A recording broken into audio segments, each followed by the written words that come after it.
You know it's this. Take a perk and a talk of that shit. Money swallowing like sis. Did it perfect in the kid. Got a billion who sang on my head. Look up better put on the road I just spent. I know we got $1 million. The devil that shit ain't not cheaper again.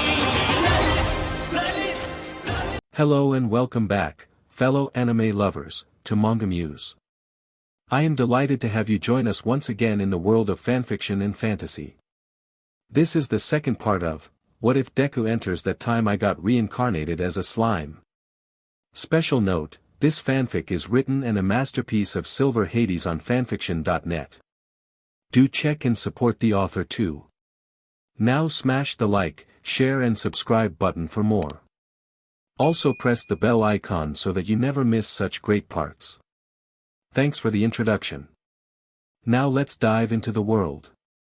Rimuru and Tokoyami slowly climb through an open window, and into one of the hallways within the training building. Alright, we're in. Rimuru remarked as she crouched down, Tokoyami following behind her. They slowly moved forwards, in the direction of where the nuclear bomb was. Tokoyami and I have planned out a combo which sounds good, but I'm still skeptical on whether it will work with Melim being one of our opponents. After all, with her quirk, even that might not be enough to defeat her. Rimuru thought. Rimuru's eyes widened as she turned and pushed Tokoyami out of the way. Duck! She exclaimed as they both jumped out of the way. Suddenly, a figure smashed through one of the walls of the hallway, directly to where they had been only a second prior. Rimuru turned, and saw the familiar face of Melim standing before them. Ah, you saw me coming. No fair, Rimuru. She exclaimed. To smash through a wall with her bare hands but without as much as a scratch. Tokoyami exclaimed. Rimuru narrowed her eyes. Melim Nava. Quirk, superhuman. She doesn't have elemental powers. She doesn't have psychic abilities. Melim is pure strength. Her physical attributes have been boosted to the max, her strength, durability, speed and agility enhanced beyond measure. She isn't as fast as Ida, sure, but she's fast enough. She can punch through solid rock and steel easily. But her most terrifying aspect is her durability. Her skin is tremendously resilient. I've seen bullets and swords deflect off her skin and not even leave a mark. She can feel pain, sure, but nobody's ever last long enough against her to deliver enough pain to even make her react. I may have a quantity of powers, but she has quality. We're complete opposites in this regard. I could hit her with my body armor, enhanced fist all day and all I'd do is break it. But even she is not without weaknesses. Tokoyami, Dark Shadow. Rimuru exclaimed as she quickly stood up alongside Tokoyami. Yeah. Dark Shadow responded as it materialized and floated above Rimuru's head, its arms stretched out wide. Melim smiled as she turned towards them. Okay, let's have fun. Melim exclaimed as she rushed forwards, raising and clenching her right fist and swinging it towards Rimuru's face. Body armor. The fist impacted Rimuru's face, but was stopped by the silver metal scale-like armor of the quirk. Melim smiled as she raised her left fist. You know I can just break this, right? She exclaimed, before throwing another punch. However, her punch was stopped short as Dark Shadow's arm slammed into her chest and knocked her backwards. Melim quickly regained her footing, before looking upwards. The body armor on Rimuru's body was cracked, but not broken. And Dark Shadow was floating above her, prepared to fight. Tokoyami was hidden behind Rimuru. You may beat me in strength, Melim. And we can't harm you. But, we can continue to knock you back, again and again, until you get tired. Because even you can tire. Rimuru thought. She glanced up towards Dark Shadow. My body armor can allow me to take a few hits from Melim before breaking, and I can summon it again if needed, though it tires me out. I can protect Tokoyami from harm since physically he's nothing special. And while I'm defending, Dark Shadow can get under Melim's guard and around her simple attacks to constantly knock her back, throw her off balance and do everything possible to tire her out. Because if there's something Melim doesn't have, it's technique. She isn't impossible to defeat. Oh ho. Young Tempest and Tokoyami have concocted an interesting plan to deal with Melim and her quirk. All Might remarked as he watched the fight through the CCTV alongside the other students. Indeed. With her armor and Tokoyami's shadow creature, they have both defense and offense. Yaoyorozu remarked. Mina raised her hand. Sensei, what exactly is Nava's quirk? She asked. All Might turned towards her. Nava's quirk enhances her physical body. She has superhuman strength, speed, agility and durability. Though her durability is the strongest attribute out of all of them. Her quirk is always active, actually. All Might explained. Whoa, Mina remarked. So Tempest and Tokoyami are trying to tire her out? Uraraka asked. All Might turned towards him. Indeed, it would seem. That is their most likely goal. They may be unable to actually harm her body, but by keeping a strong offense and defense which prevents her from actually harming them, they can tire her out over time, as her quirk does nothing to enhance that attribute of her body. He explained. All Might then turned back towards the CCTV live footage. And if Nava is too tired to fight back, then they have won that battle. Melim charged forwards, throwing another punch as it was blocked by Rimuru's armor once again. Dark Shadow's fist smashed into Melim's body, knocking her back though dealing no damage to her body. Let's advance. Rimuru exclaimed as Tokoyami nodded, with Dark Shadow going, yeah. They slowly moved forwards, Rimuru blocking and resummoning her armor when needed as Dark Shadow continued to move around Melim's attacks and knock her back. Soon, a minute had passed, and Melim was starting to get visibly tired. Looks like she's tired. Tokoyami said. Yeah, well so am I, summoning armor takes a lot out of me, you know. Rimuru thought. Melim smiled. You've never done this before, Rimuru. Oh, I love it. Well, I've got a friend as well now, you know. She exclaimed, suddenly rolling back into the hole she had made earlier. Kyoka Jiro stepped out from around a corner. Moving her earphone jacks into the amplifiers on the legs of her hero costume, Kyoka suddenly released and fired powerful sonic waves through the hallway and towards Rimuru and Tokoyami. Rimuru and Tokoyami put their hands on their ears as the sound waves impacted their bodies, with Tokoyami exclaiming in pain, Dark Shadow recoiling as well. Oh wait, I don't feel pain. Rimuru thought. GGH. She exclaimed as she stepped forwards. Despite the fact that the sonic waves weren't painful, they were still acting as a physical force and making it hard to move. It's hard to move like this and Melim could come back at any time, as well. We can't stay like this. Rimuru thought. Taking in a deep breath, she prepared herself. LTRSND waves. Rimuru yelled, and sound waves were released from her mouth as they met the sonic waves from Kyoka's amplifier. Sound waves? How did she? Kyoka thought. She then narrowed her eyes. The bat. Nava said she had taken an ability from a bat. This must be what she took. But it won't be enough. As the sonic waves and sound waves impacted each other, the sound waves slowly were overpowered. The LTRSND waves taken from a normal bat isn't as strong as a quirk, eh? Rimuru thought. But it was enough to give me just a moment of breathing space. Rimuru grabbed hold of Tokoyami, before rushing into the hole Melim had made earlier. You won't escape. Kyoka exclaimed as she ran after them. As they ran through the rooms and hallways of the building while pursued by Kyoka, Rimuru turned to Tokoyami, who she had let go of and was now running next to her. Tokoyami, I have an idea. Melim isn't anywhere to be seen here, so she's probably gone back up to protect the bomb. Rimuru exclaimed. What is your idea, then? They both ran into a room, as Rimuru quickly closed the door behind them. According to the blueprints of the building, this room should be under the room with the nuclear bomb. Tokoyami, can you have Dark Shadow hold me out the window and throw me up one level? I have a plan to face Malim on my own, and you can keep Jiro here so she doesn't interfere. Tokoyami thought for a moment. Very well. I shall keep Jiro occupied here, while you deal with Nava.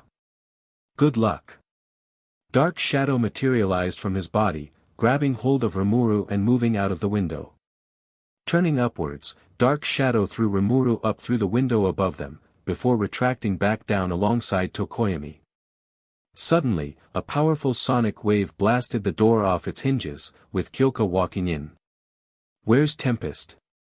She asked, as Tokoyami and Dark Shadow turned towards her. He made no response, only preparing himself as Dark Shadow outstretched its arms. No answer, huh, Kyoka remarked, preparing her earphone jack as Dark Shadow charged towards her. Using her armor, Malim smashed through the window and landed into the room above where she had just been not long prior. And just as she had suspected, the bomb was in front of her. Alongside Malim Nava. Oh, where's your friend Rimuru? Did you leave him behind? Malim remarked, smiling energetically as she turned towards Rimuru. Rimuru smiled behind her mask as she stood up fully, facing Malim. I don't need him to deal with you. Jiro won't come to your aid now. It's just us two. Rimuru said. Malim smiled. I wouldn't have it any other way. Malim exclaimed, before charging forwards directly towards Rimuru. Rimuru stepped backwards, raising her hands in a defensive position as she prepared for Malim to attack. My armor won't last against her attacks, and without Tokoyami's Dark Shadow I can't counterattack. Rimuru thought. She then smiled. But Malim has one other weakness. Because her quirk has protected her from most physical damage for the majority of her life, Malim has become so confident in her invulnerability that during fights she often exhibits a reckless fearlessness almost to the point of being suicidal in nature. This makes her an even more fearsome enemy as she tends to go all out against her opponents, usually dealing crippling damage to them while they fail to try and harm her. Because she doesn't need to worry about being damaged, she does not need to put that much thought into her attacks. They are simple, predictable. They lack technique. And attacks which lack skill or technique, coming from someone who has never tried in all their life, are easy to intercept. As Malim threw her punch, Rimuru quickly stepped to the side, avoiding the attack and putting her foot out. Malim tripped over Rimuru's foot, falling forwards and through the window in front of her as Rimuru quickly swung her arm. Suddenly, a large web of strong silk was strung outside, as Malim fell into it, becoming entangled within the web which was on the side of the building.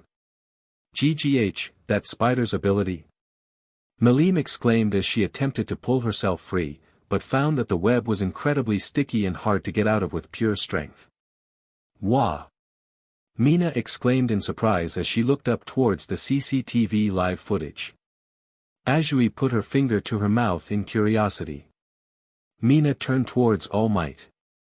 Sensei, Tempest told me that her quirk was that body armor ability.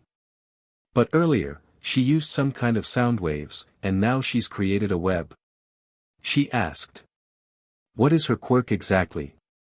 All Might slowly turned towards Mina, as the rest of the class listened in. I am afraid I can't say. Tempest has requested that the true details of her quirk remain a secret, All Might responded. The rest of the class exclaimed in surprise. Yaoyorozu put her hand up to her chin. She won't reveal the true nature of her quirk to her own classmates. Can we trust a person like that? She remarked. Well, I'm sure she has a good reason, Uraraka suggested. Shut up. I'll go beat it out of her myself. I don't want some girl hiding her quirk from me like Deku did. Bakugou seethed. Your behavior's not very hero-like, Kaminari remarked. Rimuru turned towards the bomb, walking forwards. Malim looked up towards Rimuru, before looking back down towards the web. Do you think my fists are the only thing that are powerful? Malim opened her mouth and bit onto a part of the web, cutting it. Rimuru's eyes widened. Her teeth. They're strong, as well. she thought, before turning and running directly towards the bomb. Meline continued to cut each strand of the web with her teeth, before turning and launching herself directly towards Rimuru, back into the building. I can't waste time, I have to use it. The moment before Meline reached Rimuru, she pressed her hand onto the bomb. Predation. Suddenly, Rimuru's body transformed. She seemingly melted into blue goo of some kind, avoiding Meline's grasp. Suddenly, the blue slime-like substance expanded, engulfing the entire bomb. Within a few moments, the bomb was slowly absorbed into Rimuru's slime-like body, and into her storage. All of the students who were watching the fight through CCTV, alongside All Might, widened their eyes in shock. What the hell had just happened? All Might put the microphone to his mouth. The hero team wins. Kyoka and Tokoyami looked upwards as they heard All Might's voice. Tempest succeeded, then. Tokoyami remarked. She succeeded. On her own, she got the bomb and got past Nava. How? Kyoka exclaimed. Tokoyami shrugged his shoulders. No idea. Sensei, what did she just do? Where'd the bomb go? Uraraka asked as All Might turned around. The entire class was looking towards him. All Might sighed. Again, I can't give you the details, but I can say this. She has rendered the bomb unusable and harmless. Therefore, she has won and completed the battle trial. All Might said. That is all I can tell you. She is the only one that can tell you more, but that is her own decision to make. I see, Uraraka responded. Mina looked up towards the CCTV live footage. A quirk with unknown various abilities, its true nature hidden, and a white mask as a memento for someone named Shizu who she refuses to talk about, Mina thought. Rimuru Tempest, what are you hiding? The blue slime-like substance slowly formed together, into a humanoid shape and back into the form of Rimuru in her hero costume and white mask. She coughed as she regained her human form. Geez, I never thought I'd absorb and then store a bomb, though it's fake, Rimuru remarked. Need a hand? Meline outstretched her hand. Rimuru smiled as she grabbed hold of it, with Meline pulling her up to her feet. That's the first time you've won against me, Rimuru. Congratulations.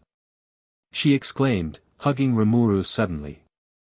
Wow, okay, you don't need to act like you're the one who won, Rimuru remarked as Meline let go. Let's go and watch the next fight. Meline exclaimed. Rimuru smiled. Sure, let's go. The battle trials were over. Mina slowly looked around the classroom. She could not see Rimuru. Mina walked up to Meline, past the other students who were leaving since the day was over. Hey Nava, where's Tempest? Mina asked. Meline turned around towards her. Oh, Rimuru left like 10 minutes ago. I'm so frustrated that I couldn't go with her, I had stuff to do, Meline responded. Mina glanced out the window, seeing various students leaving, but could not spot the bright blue hair of Rimuru. Tomorrow, I will ask Rimuru about her quirk. Kaken. Midoriya yelled out as Bakugou stopped walking away from the school. I can't say much, but you should know this, at least. Midoriya looked up towards Bakugou, as he glared over his shoulder towards Midoriya. I got my quirk from someone else. He said. I can't say from who. But I can't even use it right, this borrowed power, it's pretty much useless to me. That's why I tried to beat you without it. But I couldn't. I had to rely on it. I've got a ways to go. That's why I'm going to make it my own, someday. And overcome you with my own power. Bakugou was fuming with rage. He turned towards Midoriya. What the hell? Borrowed power, no clue what you're even talking about, but I guess you're gonna keep making a fool out of me, right? Bakugou exclaimed. I mean, what the hell? I lost to you, today. And as if that wasn't enough. That icy BSTRD, there's no way I can measure up to him, either. Same with that Nava girl and her blue-haired friend Ponytail girl said it all, really. Damn it, damn it, damn it. Why you two Deku? From here on, I am gonna beat you all. Bakugou turned around and started to walk away. Enjoy your win. It'll never happen again, damn it. He exclaimed. Suddenly, there was a massive whoosh as All Might landed nearby and grabbed hold of Bakugou. Kid. Let me tell you. Self-respect is important. Without a doubt, you've got the makings of a pro. All Might exclaimed. From now on, you just have to dash. Get off of me, All Might. I can't walk. Bakugou responded coldly as All Might quickly let go. Needless to say. I'll be a hero who'll even surpass you. Bakugou exclaimed, before walking away. Ah sure, All Might responded. He turned towards Midoriya. Ah, Midoriya. Kid. What exactly did you say to him? All Might asked. As Midoriya and All Might began to talk, a small figure was watching them from around the corner of the UA building. Rimuru's eyes were wide as she looked away from the situation she had just witnessed. Midoriya's quirk came from someone else. He looked at the newspaper. The headline was large and in bold. All Might to teach at UA. Is what it said. He placed the newspaper down. You see this? He's a teacher now, he remarked, looking at the other people within the room. There was a man standing behind the counter, his eyes glowing yellow and his body made of pure black and purple mist. He was wearing a very elegant suit with a tie and had 5 metal plates that go from around his collarbone to just below his eyes. There was a large, black humanoid monster with a very muscular body, with his brain exposed and his eyes on the sides of it. His mouth was in the shape of a bird's beak, with very sharp teeth. He was wearing yellow pants and had skull-like armor on his knees. There was a man with pale skin, long pointed ears and brown hair. He was wearing a black and light brown suit with black pants and a red bow tie, alongside a light brown hat and a beige plague doctor's mask. He was holding a cane. There was a man wearing a light blue, yellow and dark blue clown-like outfit, with dark blue gloves and shoes alongside a red scarf, yellow fur around his neck and a black mask which revealed only one eye. His hair was short and red, and the top half of his mask was white with 2 ear-like decorations. There was a young girl with a similar appearance, wearing a light blue, yellow and dark blue clown-like outfit with dark blue gloves and shoes. There was dark blue fur around her neck, alongside a white mask with 2 tear-like drawings from the eyes, alongside 2 horn-like designs. She had yellow hair in twin tails. She was holding a short sword in a sheath. And then there was him. He had light skin, messy short light blue hair and was wearing black pants, a featureless black V-neck shirt that exposes his collarbones, and red high-top sneakers with no socks. He had 14 disembodied hands clasped onto his arms, chest, neck, head, and face. Now what would happen? If villains killed the symbol of peace? What's it like learning from All Might? Midoriya exclaimed in surprise as a news reporter moved their microphone forwards. I'm sorry, I'm due at the nurse's office, he responded. Tell us what All Might looks like in front of the class. Uraraka turned towards the news reporter. Oh, how he looks. Well, super muscly. Yeah. She responded. When All Might is aren't you the kid from the sludge incident? Bakugou frowned as he walked away. Buzz off. He said. Is All Might a good teacher? Melim smiled as she stretched her arms out in glee. Yeah, he's great. I never thought I'd get taught by the #1 hero himself. She exclaimed. Does you're a mess. Who are you, anyway? Aizawa sighed as he waved his hand in a go-away motion towards the news reporters. He's off today. You're interrupting our classes. Leave. He said. Rimuru sighed as she walked through the gates and into UA, past the news reporters. The news that All Might had come to teach at UA shocked the whole country, the media's in uproar. She thought. The news reporters yelled out questions as Aizawa walked away. We'd like a direct interview with All Might. Why are you so sloppy looking? I feel like I've seen him before, maybe not. So this is where heroes are made. One female news reporter stepped forwards. Come on, we'd just like to ask All Might about, she begun. No, don't. Another news reporter said. As she stepped forwards, there was a beeping sound as suddenly, the gateway to UA was blocked by a massive metal wall. What the hell? She exclaimed in surprise. It's the UA barrier. That's we call it, anyway. What do you mean? The whole place locks down if someone without a school ID or a visitor pass approaches the gate. I hear there are more sensors throughout the campus. The nerve. Shutting us out like that, without a single comment. For real. 2 whole days we've been here, and yet nothing to show for it. As the news reporters exclaimed in frustration, one man in the crowd with messy light blue hair looked towards the UA barrier, before walking away. Aizawa walked to the front of the class. Good work with yesterday's battle training. I've looked over your grades and evaluations. He said. He then glanced towards Bakugou. Bakugou. Grow up already. Stop wasting your talent. Bakugou looked downwards. Got it.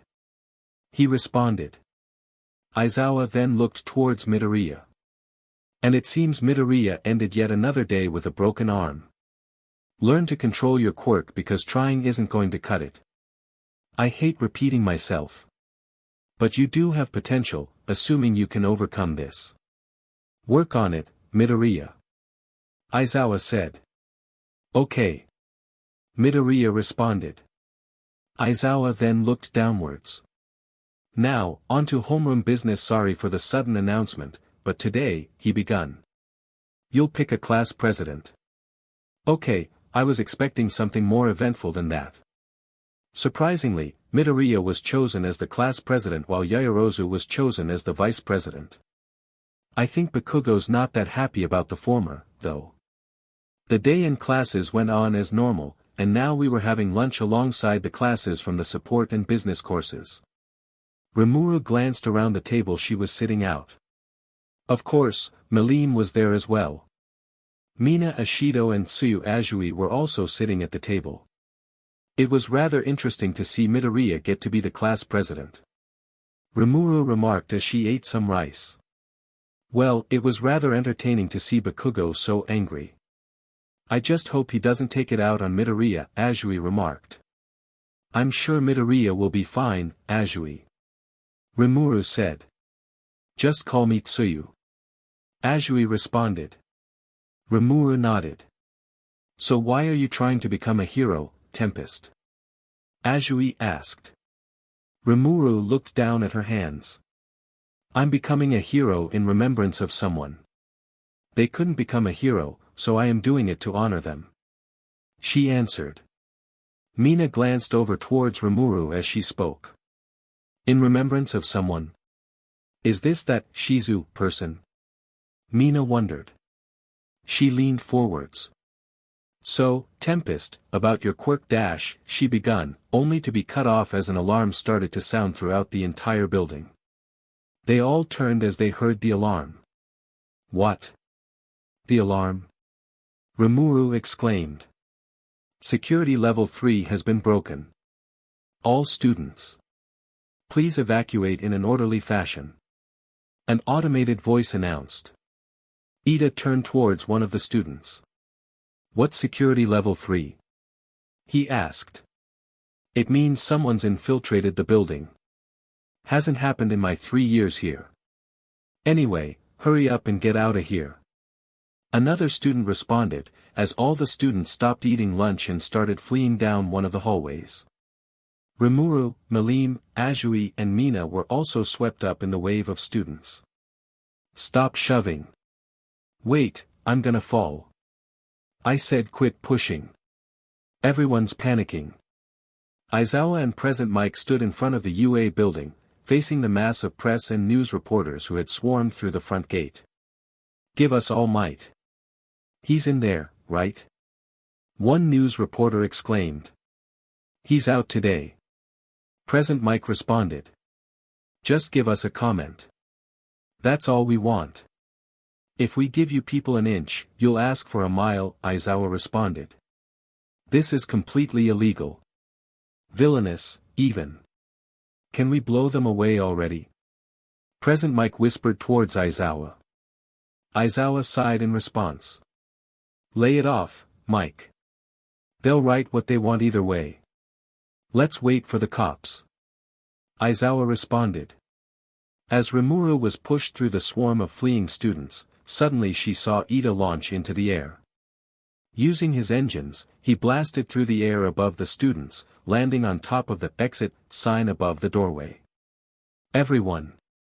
Everything's fine." All the students stopped moving as they looked up towards Ida. "It's just the press. There's nothing to panic about. We're fine. This is UA. Behave in a way which is befitting this great institution." Ida exclaimed.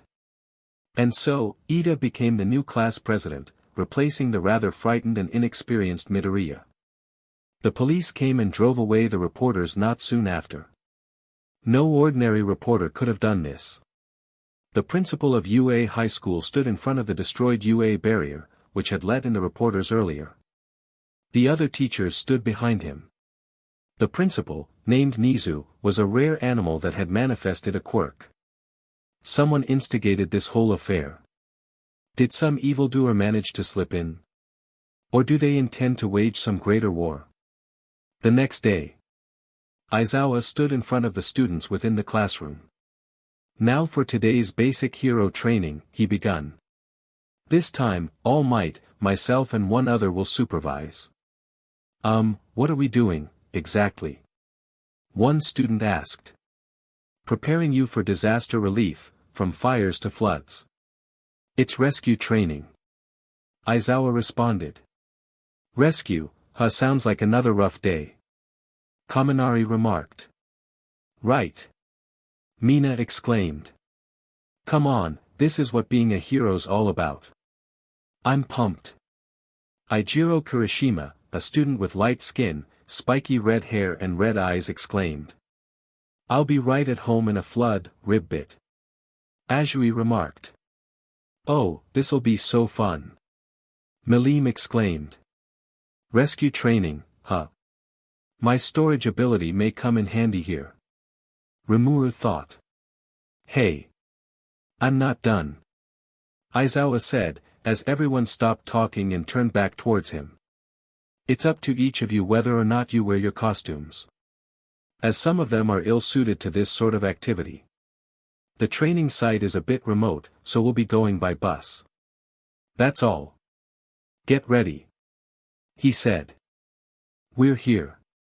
Look sharp, now." After taking the bus, we were now at our destination. It was a large dome-shaped building, far from the main UA campus. Following Aizawa, the students walked into the dome-shaped building. As they entered the building, the students exclaimed in awe. One of the UA teachers was standing before them. The teacher was wearing a white spacesuit design, a black helmet with white eyes, and a pair of yellow boots. "There's a flood zone. A landslide zone. A conflagration zone, etc." The astronaut-like teacher turned towards the students and Aizawa. "Every disaster and accident you can imagine. I built this facility myself. I call it the Unforeseen Simulation Joint." Midoriya and Uraraka exclaimed in awe as they saw the astronaut-like teacher. "It's the Space Hero, 13. The hero who does best in rescue scenarios." Midoriya exclaimed. "Oh, I love 13. Uraraka exclaimed. 13. Ah yes, the hero most famous for rescue.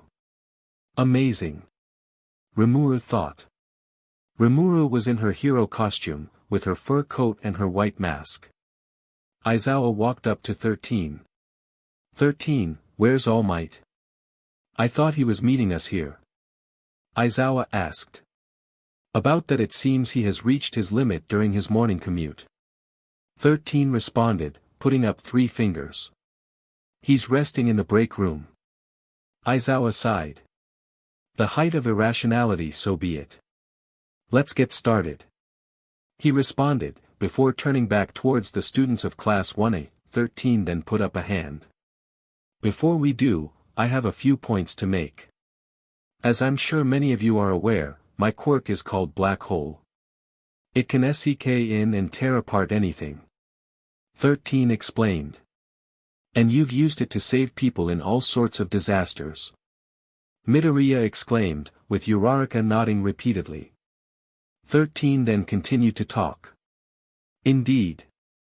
However, my power could easily kill. I've no doubt that there are among you with similar abilities. In our superpowered society, the use of quirks is heavily restricted and monitored.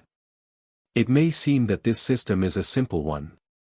But we must never forget that it only takes one wrong move with an uncontrollable quirk for people to die. During Aizawa's physical fitness test, you came to learn your own hidden potential. Through All Might's battle training, you experienced the danger that your respective quirks could pose to others. This class will show you a new perspective. You will learn how to utilize your quirks to save lives. Your powers are not meant to inflict harm. I hope you leave here today with the understanding that you're meant to help people. That is all.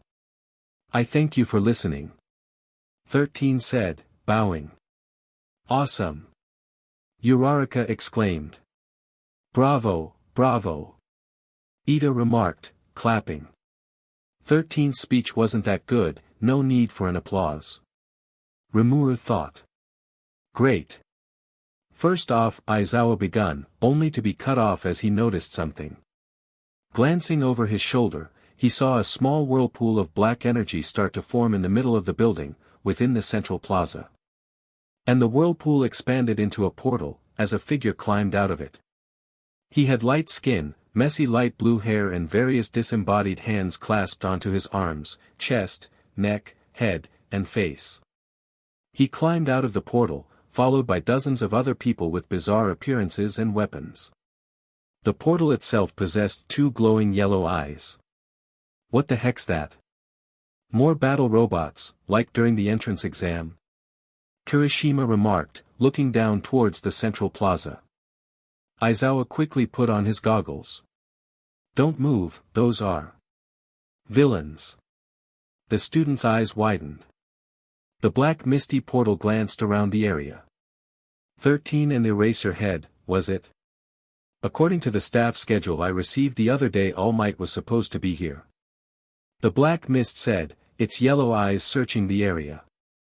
Aizawa narrowed his eyes behind his goggles. Staff schedule? Of course. That whole incident with the press, it was this sum's doing, he remarked. The man with the various disembodied hands looked around in frustration. Where is he?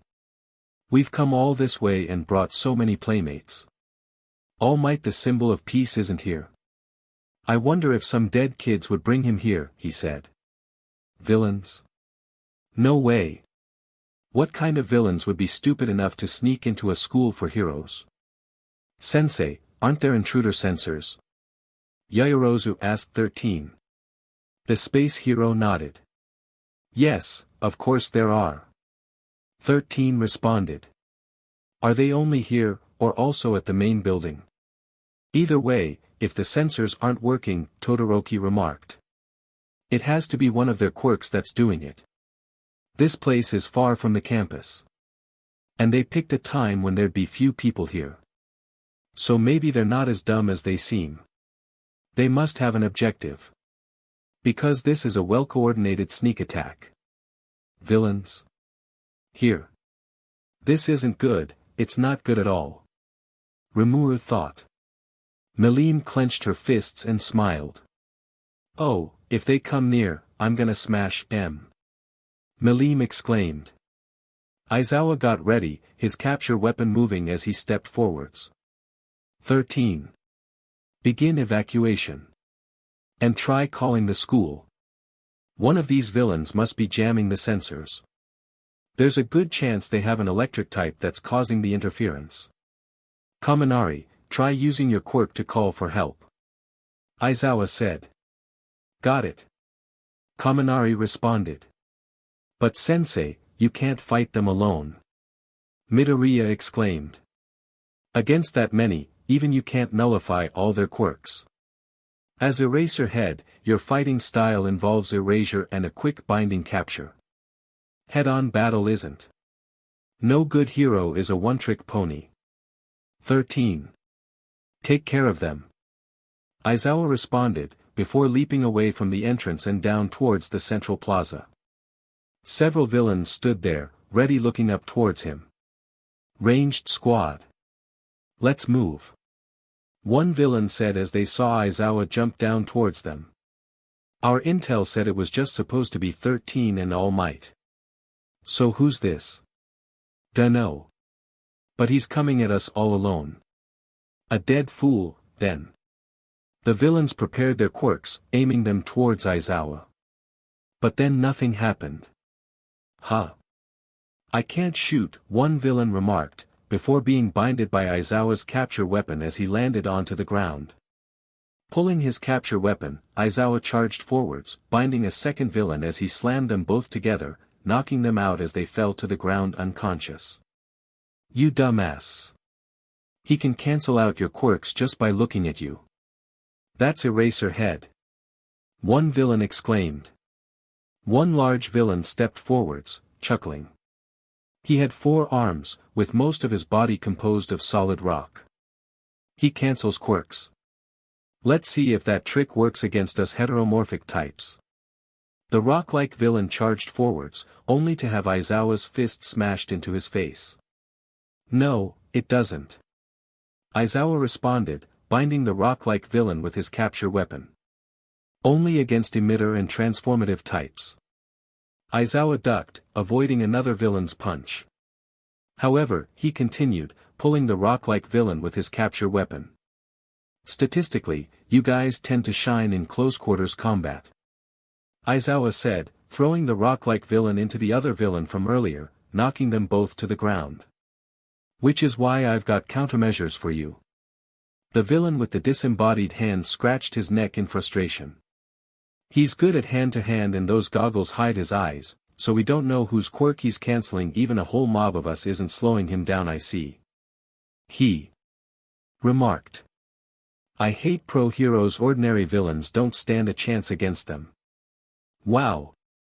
He can hold his own, even when outnumbered. Midoriya remarked, as the students started to turn and run away.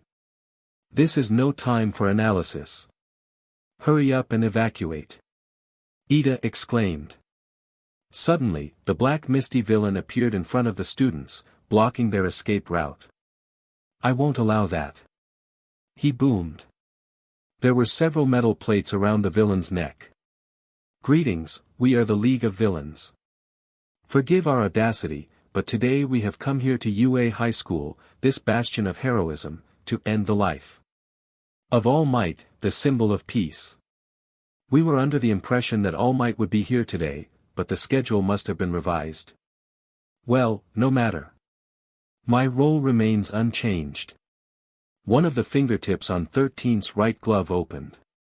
Suddenly, Bakugou, Kirishima and Malim charged forwards, with Bakugou throwing his hand forward and releasing an explosion, Kirishima delivering a hardened kick, and Malim throwing a tremendous punch, all towards the black misty villain. Not if we end you first. Bet you didn't see that coming.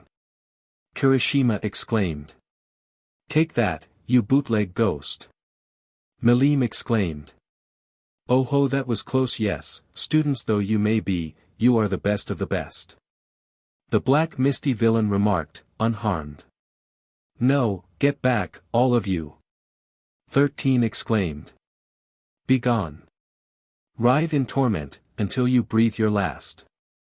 Suddenly, the black misty villain's body expanded into a massive black portal of dark fog, engulfing the entire group of students. Rimuru raised her hands in a defensive position as her entire vision went black. Even with my 360-degree vision, I can't see anything. What's happening? She thought.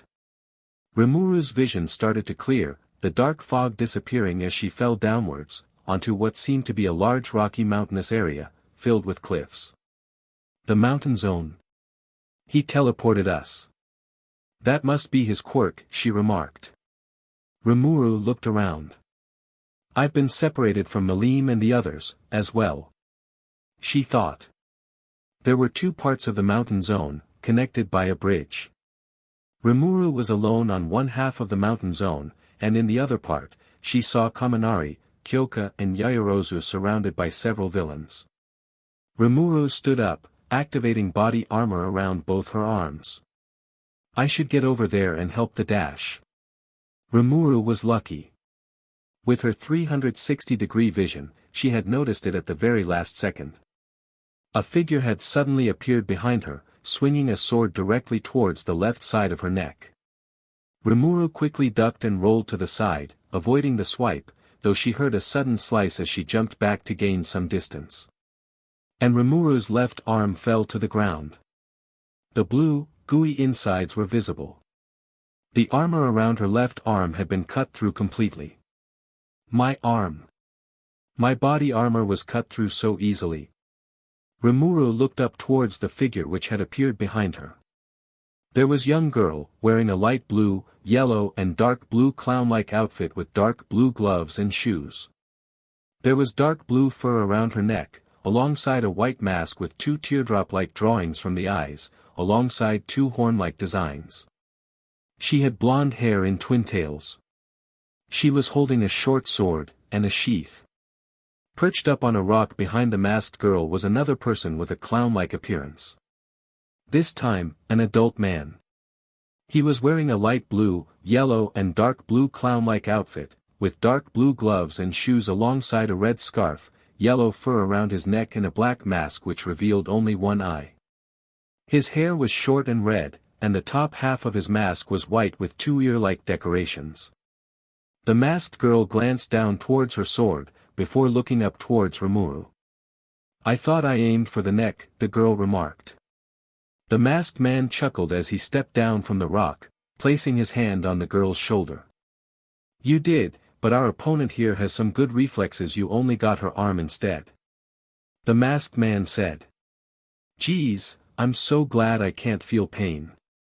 If I was anyone else, I'd be freaking out already. Losing a limb isn't a big deal for me, since I can just regenerate, but I need to retrieve the arm first for that to happen. Rimuru thought. She glanced up towards the two masked villains in front of her. As if they'd let me do that. Who are you? Rimuru demanded. The masked man chuckled, placing his hand on his chest. Well, my name is Laplace, friend. And this here is my lovely little sister, Terre. We've come as part of the League of Villains, to enact some lovely antics and to cause the death of your one and only symbol of peace. The masked man exclaimed cheerfully. Rimuru stepped forwards. I won't let you do that. Eraserhead and 13, and the rest of the class, they won't allow that, either. She responded. Laplace chuckled. Good Tyr, my dear, it's your time to shine. Tyr nodded, raising her short sword before turning towards Rimuru. Rimuru readied herself, raising her single right arm which was covered in armor. She must have cut through the armor because it wasn't fully formed and I wasn't on guard. Now that I'm prepared to fight, it'll take a bit more than a sword to get through my defenses. Rimuru thought. Suddenly, Tyr burst forwards in a tremendous show of speed, seemingly disappearing from sight before reappearing not even a meter away from Rimuru's face. Raising her sword, Tyr swung it down towards Rimuru's face. Rimuru quickly ducked and rolled to the side, avoiding the swipe. A teleportation quirk. That must be how she got behind me earlier. Rimuru noticed that Laplace had simply perched back up onto a rock and was watching the fight intently. Did he have no intention to battle? Rimuru quickly turned, raising her armored right fist and thrusting it forwards, directly towards Tyr's torso. However, Tyr quickly deflected the blow with her sword, blocking Rimuru's armored fist and knocking it to the side. With a sudden burst of speed, she reappeared behind Rimuru, turning and swinging her sword as it cut across Rimuru's back. Rimuru grit her teeth as she felt the sword cut through her back. She couldn't feel pain, but she could still feel the sword slice across her body, and it felt very uncomfortable. Quickly turning, Rimuru smashed her armored fist into Tear's chest, knocking the young villain backward several meters. This clown girl, her skill is equivalent to that of a hero in training. A pro hero could take care of her easily, but for someone like me she's a challenge. Rimuru thought. Suddenly, Tear ran forwards again, swiping and swinging her sword towards Rimuru repeatedly as she defended herself with her armored right arm. However, Tear's consecutive strikes were too fast and wide for someone with one arm to defend with, leading to several strikes getting through as more and more cuts appeared across Rimuru's body. Taking in a deep breath, Rimuru prepared herself. LTRSND waves. Rimuru released a blast of sound waves from her mouth, knocking Tear back as Rimuru then charged forwards, raising her fist and delivering an armored punch into Tear's chest. Tear was blasted back by Rimuru's enhanced strength, crashing into a large rock. She exclaimed in pain as she fell to the ground. Laplace clapped his hands together. Ooh. Sound manipulation. But you had armor earlier. My oh my, do you have multiple quirks? He exclaimed. Rimuru turned towards Laplace, but quickly stepped backwards, narrowly avoiding the blade of Tear's sword as she zoomed past her. Tear recovered that quickly. Rimuru jumped backwards to gain some distance, as Tear stopped and turned towards her. Laplace jumped down from the rock, landing next to Tear. Alright, well, time to make things more interesting. Laplace exclaimed. If this Laplace guy is stronger than Tear is, then this will be very tough. Rimuru thought. Raising her sword, Tear suddenly burst forwards again, disappearing from sight before reappearing directly in front of Rimuru, swinging her sword down towards her. Rimuru quickly raised her single armored right arm, blocking the sword. However, suddenly a blast of lightning impacted Rimuru's chest, blasting her backwards and into a rock. Rimuru exclaimed in surprise, dropping to the ground as she looked up towards the source of the lightning. Laplace stood there, his hand raised with his finger pointed upwards. Dark lightning was surrounding his finger. This is my quirk, Black Lightning. I can manipulate powerful surges of black-colored lightning. Laplace exclaimed, laughing. He walked forwards, placing his hand on Tear's shoulder. And my darling little sister here, you probably thought Tear's quirk was teleportation, didn't you? Wrong. Tear's quirk is called Flash Step. It gives her the ability to move in a sudden burst of speed for a moment's time. The effect is similar to that of teleportation, though. Why is he telling me both his and her quirks? Don't tell me he doesn't think I can threaten him. Rimuru thought. Standing up, she prepared her right arm, clenching her armored fist. Oh ho, you're still going to fight? I like it. Come on, then. Laplace exclaimed, as Rimuru charged forwards. Landslide zone. Todoroki smiled as he stood in front of several villains. They were all frozen, from his quirk. You all lost to a kid. How pathetic. Come on, now. You're adults, aren't you? Todoroki remarked. Divide and conquer, huh? Forgive me for saying so, but it's hard to see you guys as any more than thugs with quirks you can't even handle. BSTRD. The second he was warped here. One frozen villain managed to mutter as Todoroki started to walk forwards, towards them. Is he really just a kid? Ow, ow, ow. Todoroki glanced around at the different frozen villains. They want to kill All Might. It seemed like they were elite. But these guys seem to just be all cannon fodder. They wouldn't last a moment against All Might, even if they tried to overwhelm him with numbers. He thought. Hey. Todoroki spoke towards one frozen villain. At this rate, your skin will rot away from frostbite. But I'm trying to become a hero. And heroes don't do such horrible things. What makes you think you can kill All Might? Tell me your plan. Entrance. Where is everyone? Can we confirm their locations? Ida exclaimed. They've been scattered, but they're all in the facility. A larger student with 6 arms, Mizo Shoji, responded. Physical attacks are no good, he just warps away. This guy's quirk is just too tough to handle. Another student, Hanta Siro, exclaimed. The black misty villain was in front of them, his figure looming over them like a dark fog. 2 glowing yellow eyes was watching the students. 13 turned towards Ida. Class president. 13 exclaimed. Yes. Ida responded. Your job is to run back to the school and report on what's happening. The alarms haven't sounded, and the phones aren't working. The alarm system uses infrared tech. The fact that it hasn't activated even though Eraserhead is down there nullifying quirks, means that whoever is interfering with the system has hidden themselves well. That being the case, you going back is the best option. 13 explained. The class president can't just abandon his class, Ida responded.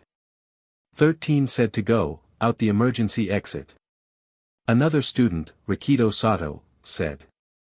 There are alarms outside, which means that these guys will only be causing trouble in here. So if you can make it out, they can't follow you. Shake off that mist man with that speed of yours. Siro exclaimed. Please use that quirk, to save us all. 13 said. Just like in the cafeteria we can provide all the support you need. And we will. Uraraka exclaimed. Do it. The black misty villain moved forwards, looming over the students. Aside from the fact that you have no hope, what sort of fool discusses strategy in earshot of the enemy?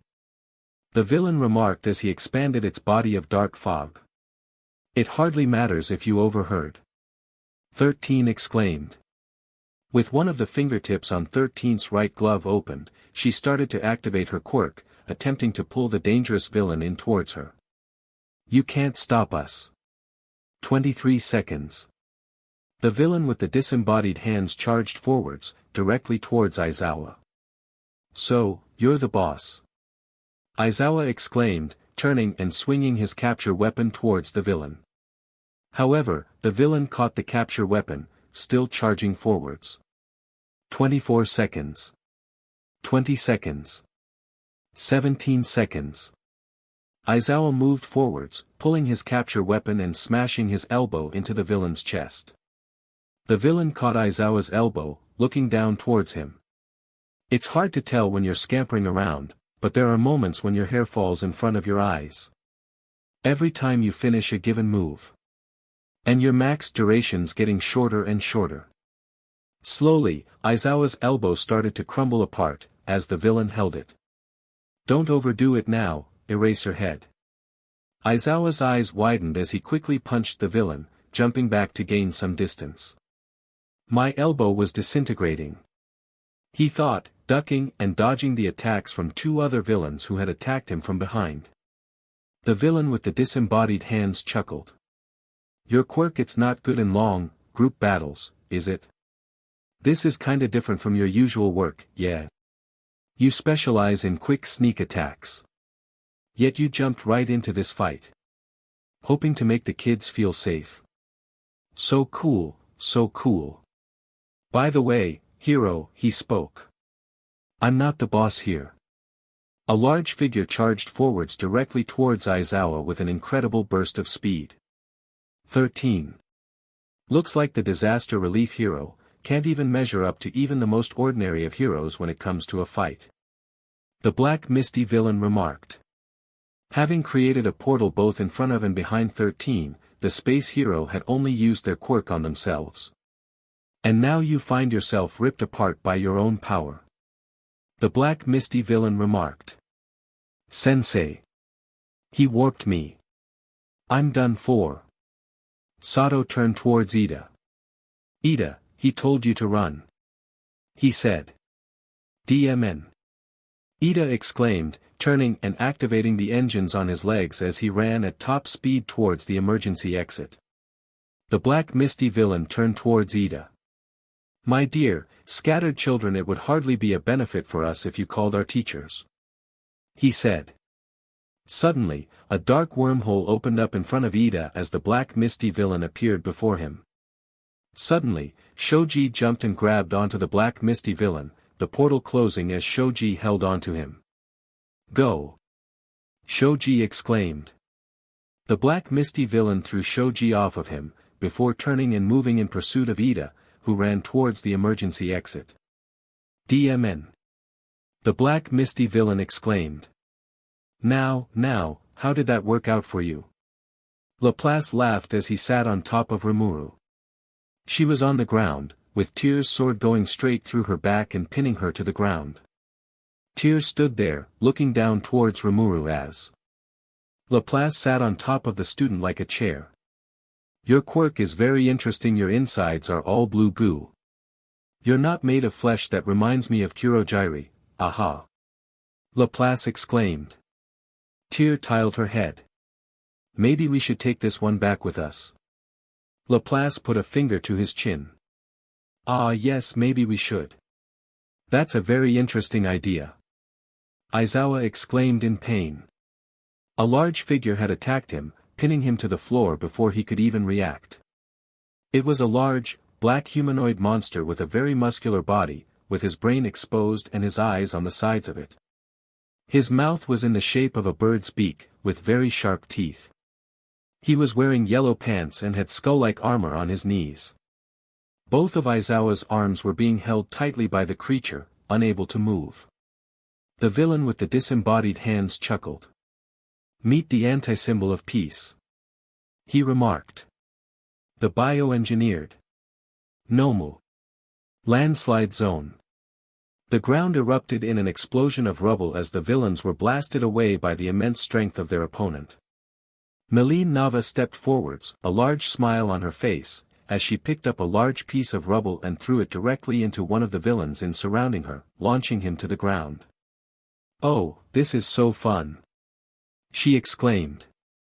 One of the villains let out a battle cry as he charged towards her from behind, raising the sword he held and swinging it down towards the hero student. Only for the blade of the sword to break apart as it impacted her skin, the pieces falling to the ground. The villain's eyes widened as he stepped backwards, looking at his broken sword. "What are you?" he said. Meline smiled as she quickly turned around, grabbing hold of the villain by his head and lifting him up off the ground before throwing him directly into a trio of other villains. The remaining villains stepped backwards, unsure on their chances of victory. Meline stepped forwards. "There's 5 of us and 1 of her. We can take her," one of the villains exclaimed. After a moment's hesitation, the other villains began to nod in response. "Yeah. She's just a kid. Those other guys who were defeated were simply weak. They're not like us. Yeah, you'll regret standing against us, girl. Why don't you just give up and die already?" The 5 remaining villains yelled a battle roar as they all charged towards Meline simultaneously, readying their weapons and quirks as they moved to face the hero in training. Meline smiled as she saw the abilities and weapons they each possessed. Gun arms, knife fingers, fire breath, electricity manipulation, and cloning. The gun-armed villain fired a barrage of bullets towards Meline, as she raised her arms in defense and the bullets simply deflected off her skin. "Bullets don't affect her," the gun-armed villain exclaimed. The villain with knife fingers charged forwards, swiping and slashing towards her as Meline simply deflected the blows with her arms before grabbing the villain by the head, smashing her knee into his face and throwing him into the gun-armed villain, knocking them both down. Suddenly, a blast of fire breath was released by one of the villains, alongside a beam of electricity as they impacted Meline head-on. She raised her arms in defense, grunting in pain as the electricity and fire engulfed her body. Meline fell down onto one knee. "Ha! We've got her!" the electricity-wielding villain exclaimed. The villain's eyes widened as he saw Meline quickly grab hold of a small piece of rubble, picking it up and throwing it directly into the electricity-wielding villain's face, as she quickly charged forwards and tackled him to the ground, following it up with a devastating punch to the face which knocked him out cold. Meline then quickly turned, launching herself towards the fire-breathing villain before he could respond, swinging her fist downwards and blasting him to the ground with such force that the ground cracked around his unconscious body. "You'll pay for what you did to my comrades." Suddenly, as Meline stood up, she saw that she was surrounded by several dozen of the same person. The final villain's quirk, cloning. All of them had spoken at once, as if they were all of one mind. "Die now!" they all exclaimed at the same time, before leaping towards her. Meline smiled, before smashing her foot into the ground, a huge amount of smoke erupting from the impact point and filling the area. The clones all landed where she was, but Meline was suddenly gone. What? Where'd you go?" they all exclaimed. "I'm right behind you, silly." All the clones turned as the smoke cleared, and saw Meline standing there, holding a massive boulder. Meline threw the boulder into the air, as all the clones could do was widen their eyes as the massive boulder landed onto their position, crushing them all as the clones each disappeared. The single remaining real villain stood there, his eyes wide as he had just watched all his clones be instantly destroyed.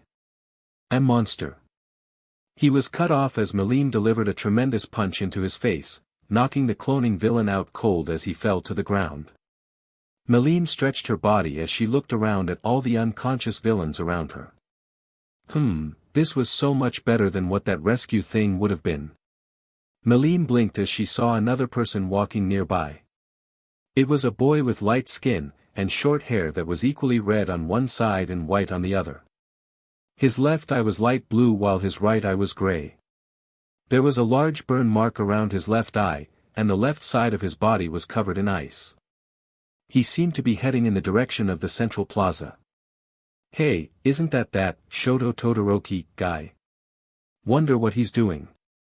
Meline quickly hopped and jumped her way over towards him, as Todoroki spotted her and quickly recoiled in defense, before recognizing her. "Hey! Whatcha doing?" Meline asked as she landed in front of Todoroki. He thought for a moment before answering. "It's Meline Nava, right?" Meline nodded. "I interrogated some of the villains on their plans and how they think they can kill All Might. Come with me, your quirk is strong and it might be needed. I saw you use it during the battle trials. That immense power of yours might come in handy," Todoroki said. Meline tilted her head. "Okay then. I'll follow you," she responded. Ida charged forwards, directly towards the exit. But he could feel the presence of the black misty villain, in pursuit directly behind him, DMN. He exclaimed as he ran as fast as he could, but seemingly couldn't shake his pursuer. "How impertinent! I won't allow you to leave," the black misty villain exclaimed. Uraraka charged forwards, running past Zero and Mina, who was attending to the wounded 13. "What are you gonna do, Uraraka?" Mina exclaimed as she saw Uraraka run past her and 13. "There. See it?" Uraraka exclaimed as she looked towards several metal plates on the black misty villain's body. "The automatic doors. Can I kick them down? Or are they too thick for that?" Ida thought as he got closer to the exit. He yelled out a battle cry as he charged towards them. Suddenly the black misty villain appeared in front of him, opening up a dark portal. "You underestimate me, Four Eyes. Now vanish," the black misty villain exclaimed. Only for him to suddenly be pulled away, the portal being thrown out of Ida's path. The black misty villain exclaimed in surprise as he saw Uraraka grab hold of him by the metal plates around a part of his body, activating her quirk and throwing him up to the air. "I'm not sure why, but if you're wearing this thing, then you must have a real body in there," Uraraka exclaimed as she threw the black misty villain high into the air. Zero fired tape from his elbow, wrapping it around the black misty villain and pulling him away. "She got my body. Now go, Ida. Go." Do it. Ida threw open the exit door, rushing outside at top speed. The black misty villain pulled himself out of Ciro's tape, floating high into the air as he looked towards the now open exit door. If he calls for help, the villain muttered. It's game over. Mountain Zone. They want to take me with them. Rimuru thought as she attempted to move, but couldn't due to the fact that there was a sword pinning her to the ground alongside Laplace sitting on her back. Now, stay still. Your quirk is very unique and so it might interest Shigaraki's big boss. That's kind of an honor, he's an important and dangerous guy. Laplace remarked. As if I'd do that. Predation. Laplace's eyes widened behind his mask as Rimuru's body transformed, melting into a large blue goo of sorts. Tyr quickly jumped backwards to gain distance, as Rimuru's body expanded upwards and moved to engulf both Laplace and the sword which had just been pinned through her body. It won't be that easy.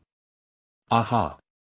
Laplace flipped back and managed to avoid the blue slime-like substance at the last moment, landing several meters away as Rimuru engulfed and stored the sword before reforming into her humanoid form in her hero costume, standing back up. My, what was that? Oh, I'm sure your quirk will definitely interest him now. Laplace remarked. She took my sword. Tyr exclaimed. Rimuru quickly turned towards Tyr. If you want it back so much, you can have it. She exclaimed, leaping directly towards Tyr. The young villain jumped backwards to gain distance, as Rimuru raised her arm and aimed it towards Tyr. I stored the sword inside me. And now, I can expel it forcefully. Rimuru released the sword out of her hand aimed towards Tyr, firing it like a bullet directly towards the young villain as she widened her eyes in surprise. Using her quirk, Tyr quickly moved to dodge to the left, attempting to avoid the sword. But she was too late. The sword went straight through the fur clothing around her neck, pinning Tyr to a large boulder and preventing her from moving. Rimuru continued to run forwards, readying herself. Now, if I can just store her inside me. Rimuru thought. Suddenly, a large blast of black lightning impacted Rimuru, blasting her to the ground before she could attempt predation. Nobody does that to my little sister. Nobody. Laplace exclaimed as he fired black lightning from his fingertips, again and again towards the hero in training as Rimuru took cover behind a boulder. I can't get near her while that Laplace guy is there. Central Plaza. Nomu slowly held Aizawa's right arm, cracking it as the hero exclaimed in pain. The villain with disembodied hands chuckled as he stepped forwards. Canceling out quirks. Pretty cool, but nothing special. Up again crazy strength, you might as well be totally quirkless. He remarked mockingly. Nomu grabbed Aizawa's left arm, before snapping easily. Aizawa yelled out in pain. He snapped my arm like a twig. Looking at any part of his body should be enough to nullify him, so that means. Aizawa thought. That means this is his base strength. He's easily as strong as All Might. Nomu grabbed hold of Aizawa by the head, before smashing him into the ground as he exclaimed in pain. Suddenly, the black misty villain materialized next to the villain with disembodied hands. Tamura Shigaraki. The black misty villain said. Shigaraki turned towards him. Kurogyri. Is 13 dead? He asked. Kurogyri floated next to him. He is incapacitated. There were some students I couldn't warp away and one of them escaped. He said. Shigaraki turned towards him. Oh. Shigaraki looked downwards, as he began to start scratching his own neck in frustration. Kurogyri, I'd turn you to dust if you weren't our ticket out of here. We won't stand a chance against dozens of pros. It's game over, man, it's game over, for now. We're leaving.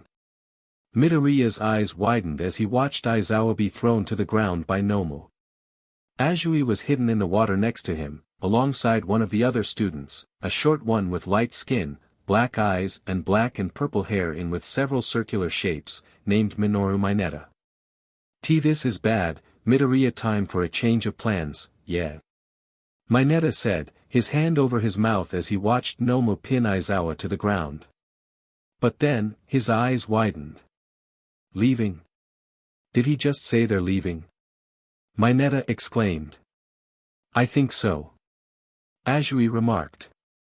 We're saved, yes. Mineta exclaimed, hugging Azui as his hand grabbed one of her melons. Yeah, but, Azui responded, quickly pushing Mineta underwater after realizing what he had just done.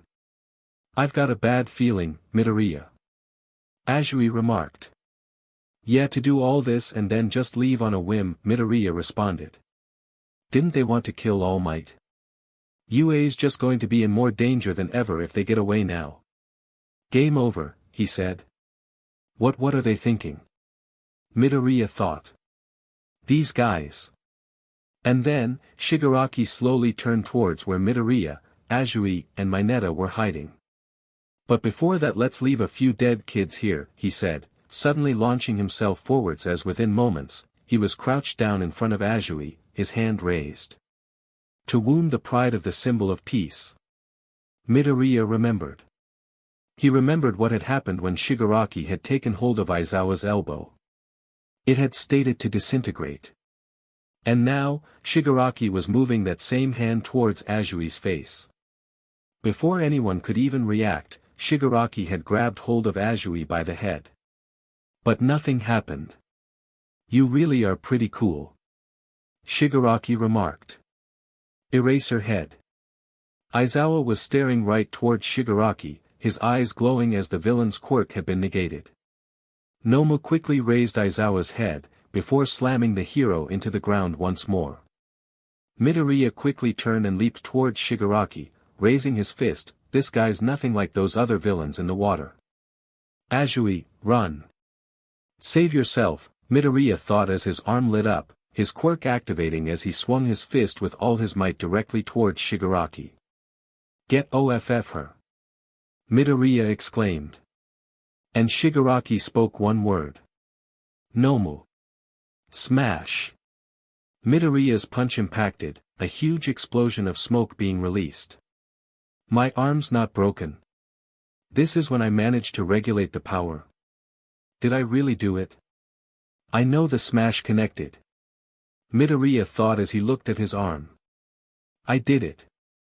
The smoke cleared, and Midoriya saw that he had not hit Shigaraki, but Nomu. His fist had impacted Nomu's torso. And the monster was completely unharmed.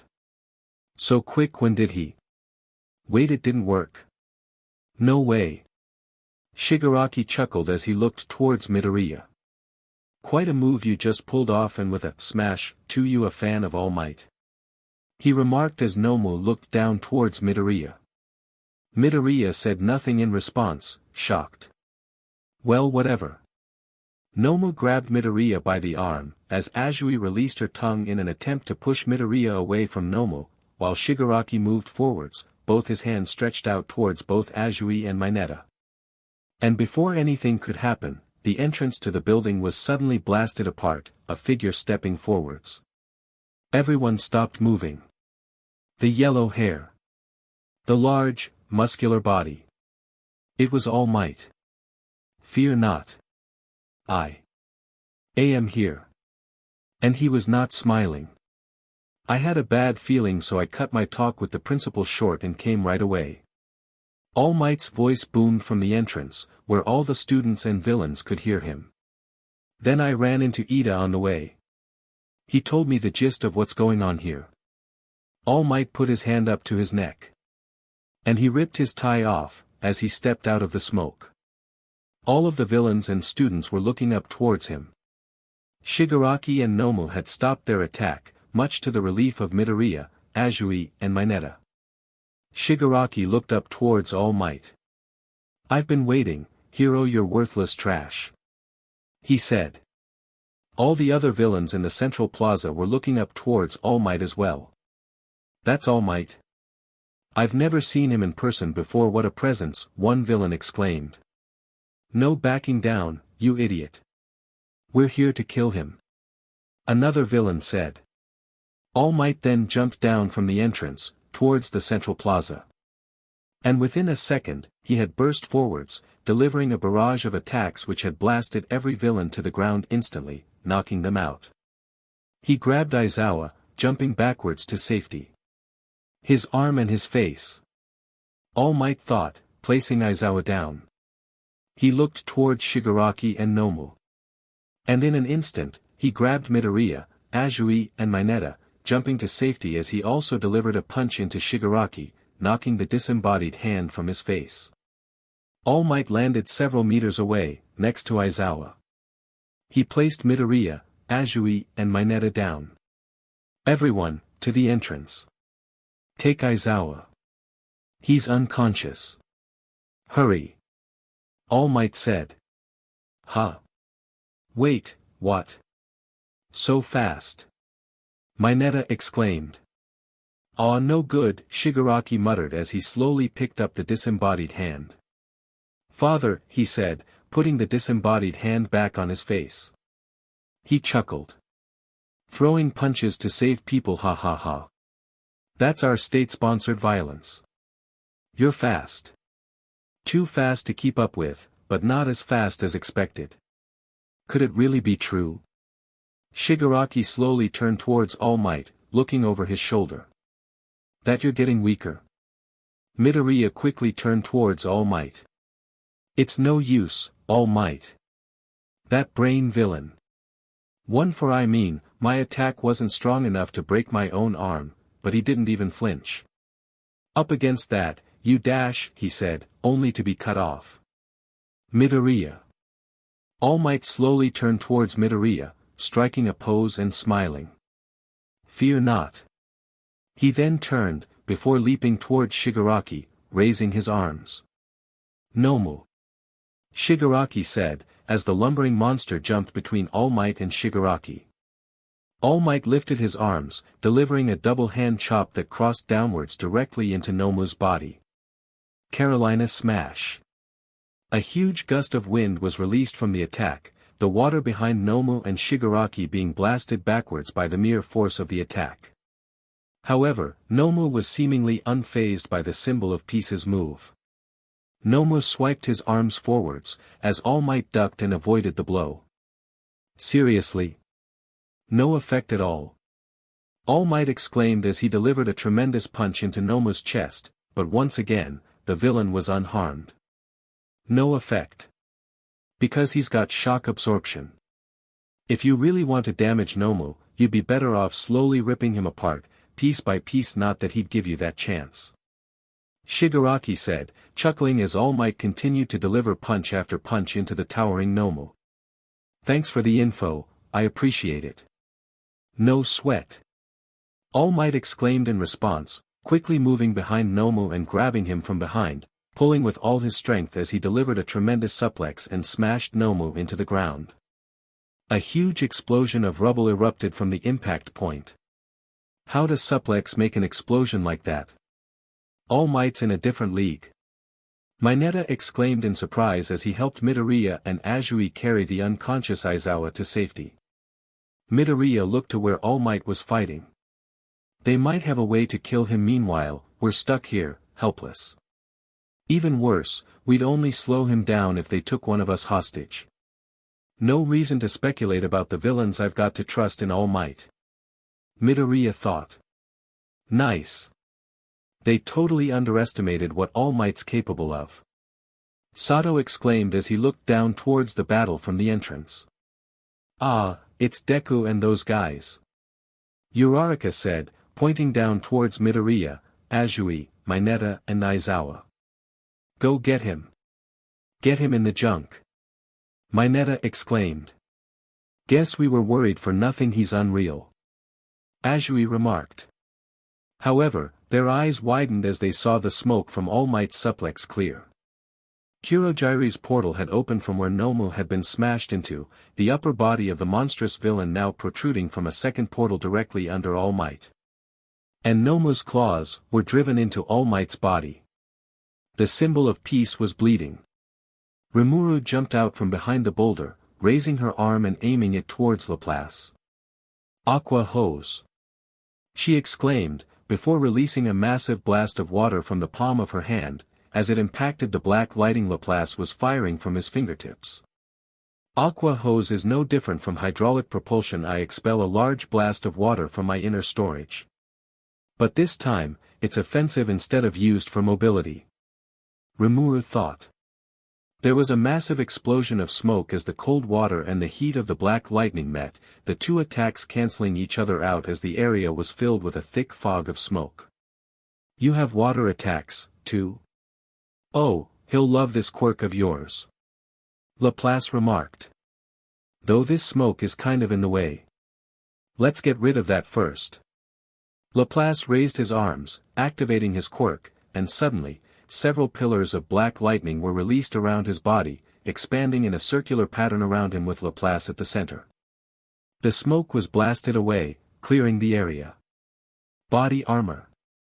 Rimuru charged forwards, the silver metal scale-like armor forming around her single right arm as she swung her fist directly into Laplace's face.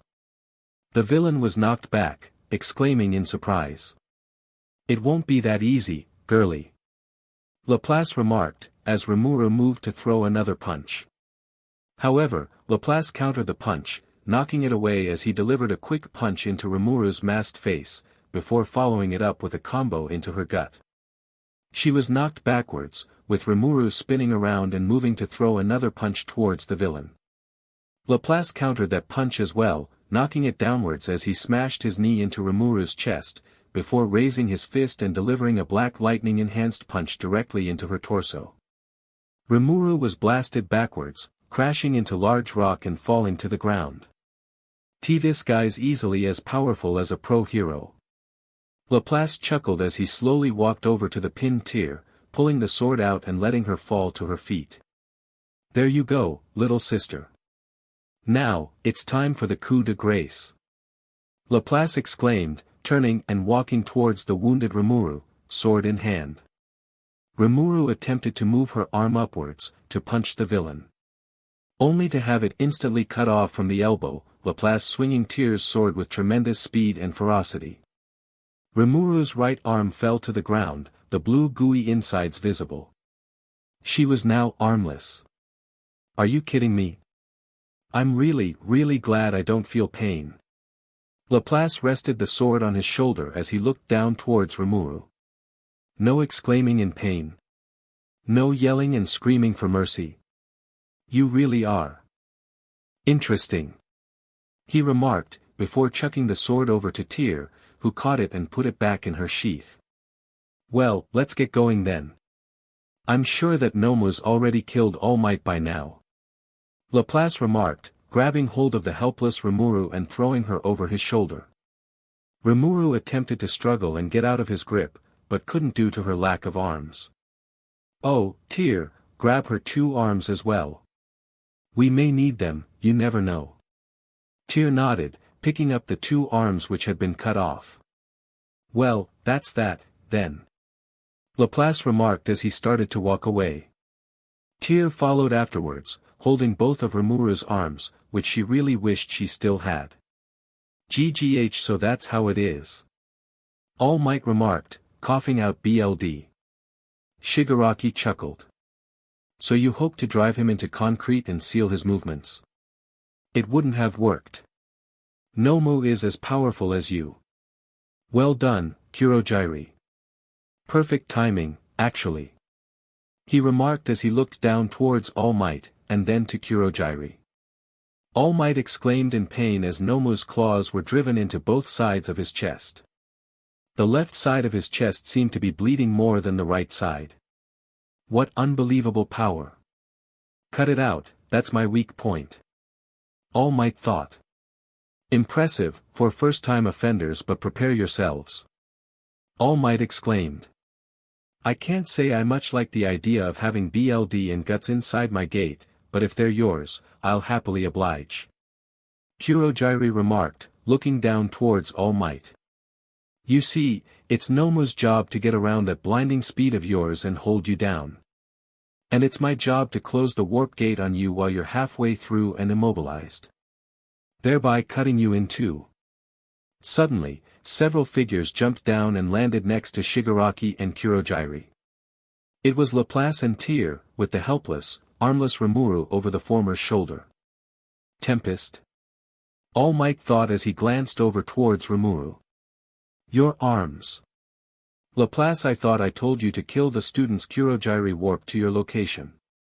Shigaraki remarked as he glanced over towards the two villains and the one helpless student.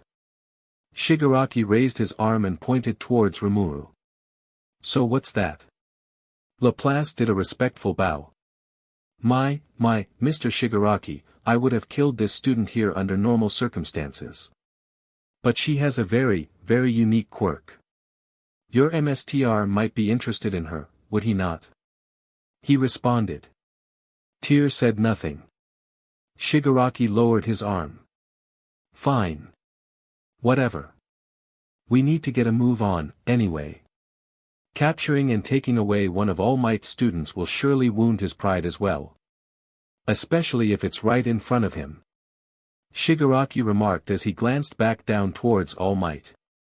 Rimuru looked down towards All Might as well. All Might? What's going on? Rimuru thought, shocked. Come on, Kurogiri. Let's do this. The other pro-heroes will be here shortly as well, we can't waste time. Shigaraki said. Is that Tempest? Her arms. Midoriya exclaimed as he looked over towards Laplace, Tempest and Tyr. That villain's got her. I've got a bad feeling about this, Azui remarked. We should get out of here, right now. Mineta exclaimed.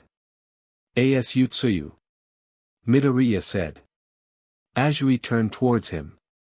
You finally got it right. Nice. What is it, Midoriya? Azui asked. Take Aizawa-sensei for me. Midoriya exclaimed, letting go of Aizawa and walking forwards. Sure, but what are you? Azui responded. And Midoriya charged forwards, running directly towards Nomu and All Might. All Might! He exclaimed. Foolish. Kurogiri said as he materialized in front of Midoriya. Midoriya. Kid. All Might thought. Don't.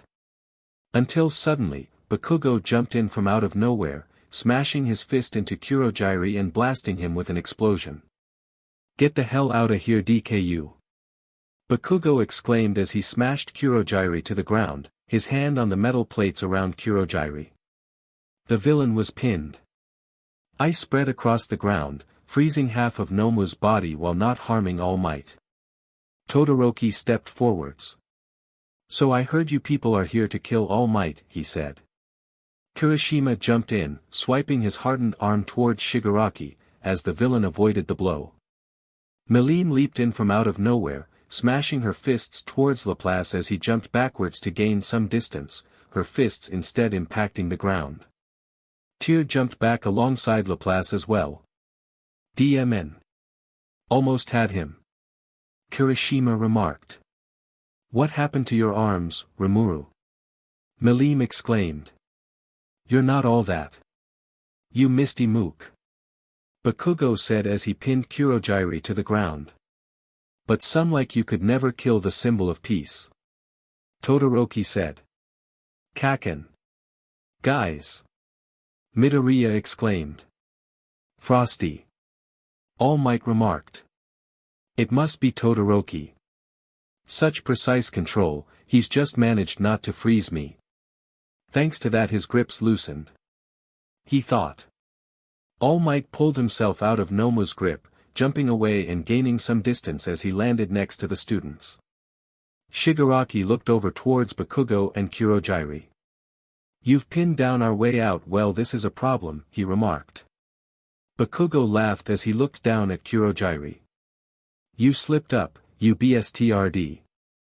And it's just like I thought. The parts you can turn into that foggy warp gate are limited. And you're using that misty stuff to hide your real body, yeah? Am I right? He exclaimed. If your whole body was mist and physical attacks didn't work, you'd never say, that was a close one. Bakugou said. Kurogiri attempted to struggle, only for Bakugou to push him further into the ground. Don't move. If I decide you're doing anything fishy, I'll blow you straight to Kingdom Come. Bakugou exclaimed. That's not very hero-like, dude, Kirishima remarked. Not only have you beaten our level, but you're at full health. Today's kids are really something. Our League of Villains should be ashamed. Shigaraki remarked. He then looked over towards Nomu. Nomu. Take out the explosive brat. We need our escape route back. Suddenly, Nomu pulled himself up and out of Kurogiri's portal. Todoroki's eyes widened as the right side of Nomu's body started to crumble and fall apart due to the ice, but he didn't die. His body's falling apart, but he's still moving. Midoriya exclaimed. What the eye thought his quirk was shock absorption. All Might exclaimed. Shigaraki chuckled as Nomu's body started to regenerate, healing incredibly quickly. I don't remember saying that's all he can do. This is hyper-regeneration. Nomu is a superpowered living sandbag designed to withstand everything you've got. Shigaraki remarked. As Nomu regenerated, Melim charged forwards. Young Nava, don't. All Might exclaimed, as Melim raised her arm and delivered a punch directly into Nomu's chest. But Nomu wasn't hurt. He didn't even react at all. Shigaraki tilted his head. The explosive brat's the target. I'd recommend you get out of Nomu's way if you want to live, girl. Shigaraki remarked. Rimuru's eyes widened as she watched while being held by Laplace. Melim's attack did nothing. How strong is that Nomu guy? She thought. Nomu seemingly growled and glanced towards Melim, as she slowly looked up towards him, just realizing what she had done. Is it too late to say sorry? Nomu swung his left arm and delivered a tremendous backhand into Melim's face, launching her into the air and into the nearby water. Young Nava. All Might exclaimed. Shigaraki chuckled, as Nomu then turned towards Bakugou and charged forwards. That girl's not the only student you should be worried about, symbol of peace. Within a single moment, Nomu was already in front of Bakugou. He's fast. All Might thought as Nomu swung his fist towards the explosive student, before Bakugou could even register that he was there. All Might quickly leaped in front of Bakugou. Nomu's fist impacted the symbol of peace, blasting him backwards with a tremendous amount of force as All Might crashed into a wall. A huge blast of wind rippled from the impact, forcing the other students and villains backwards. Before he could even figure out what had happened, Bakugou was suddenly right next to Midoriya. I couldn't see a thing. Bakugou thought. Kaken. Dodged that? Wow. Midoriya exclaimed. I didn't. Shut up, you. Bakugou responded. All Might was still standing, his arms up in a defensive position, having taken Nomu's attack head-on. He was covered in bruises, as he coughed out BLD, this guy doesn't know how to hold back, All Might remarked. He took the hit for the kid. Shigaraki thought. Anything to save a comrade, right? Just like earlier, when, that one the plain one. He came at me with everything he had. But violence in the name of saving others is admirable, isn't it, hero? He exclaimed. You know what, All Might? That pisses me off. Heroes and villains both thrive on violence, but we're still categorized. You're good, you're evil. That's how it is. Symbol of peace. Ha. In the end you're just a tool for violence, made to keep us down. And violence only breeds more violence.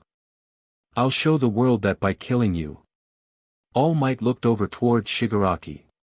What a load of hooey. Idealistic criminals have a different sort of fire in their eyes. But you're just enjoying yourself, you big fat liar. He responded. Shigaraki chuckled. You got me. Saw right through, Shigaraki responded. It's 3-on-5. Todoroki said. But Kaken showed us the missed man's weak point. Midoriya exclaimed. These are some brutal dudes, but with us supporting All Might we can beat them back. Kirishima said. No. Get out of here. All Might said, putting his arm up in a stop motion. Things wouldn't have gone so well if I hadn't just stepped in. Todoroki said. All Might, you're bleeding. And I think your time's you are, Midoriya exclaimed. All Might clenched his fist. Right you are, Todoroki. So thanks for that. But fear not. Sit back and watch a pro get serious. All Might exclaimed. Nomu, Kurogiri, take him. Tyr and I will handle the kids. Shigaraki said, as Tyr nodded and walked over next to Shigaraki. Now, let's clear this and go home. He exclaimed, before charging towards the students alongside Tyr. They're coming. Get ready, guys. Kirishima said. All Might clenched his fist. It's true that I barely have a minute left. My power has been declining faster than expected. However, I must do this. Why? Because. All Might looked up towards the villains, a raging fire in his eyes. I am the symbol of peace. All Might charged forwards with tremendous speed, as Nomu ran forwards to meet him. Their fists collided, a huge blast of wind being released from the impact and blasting both the students and villains backwards. Shigaraki landed nearby.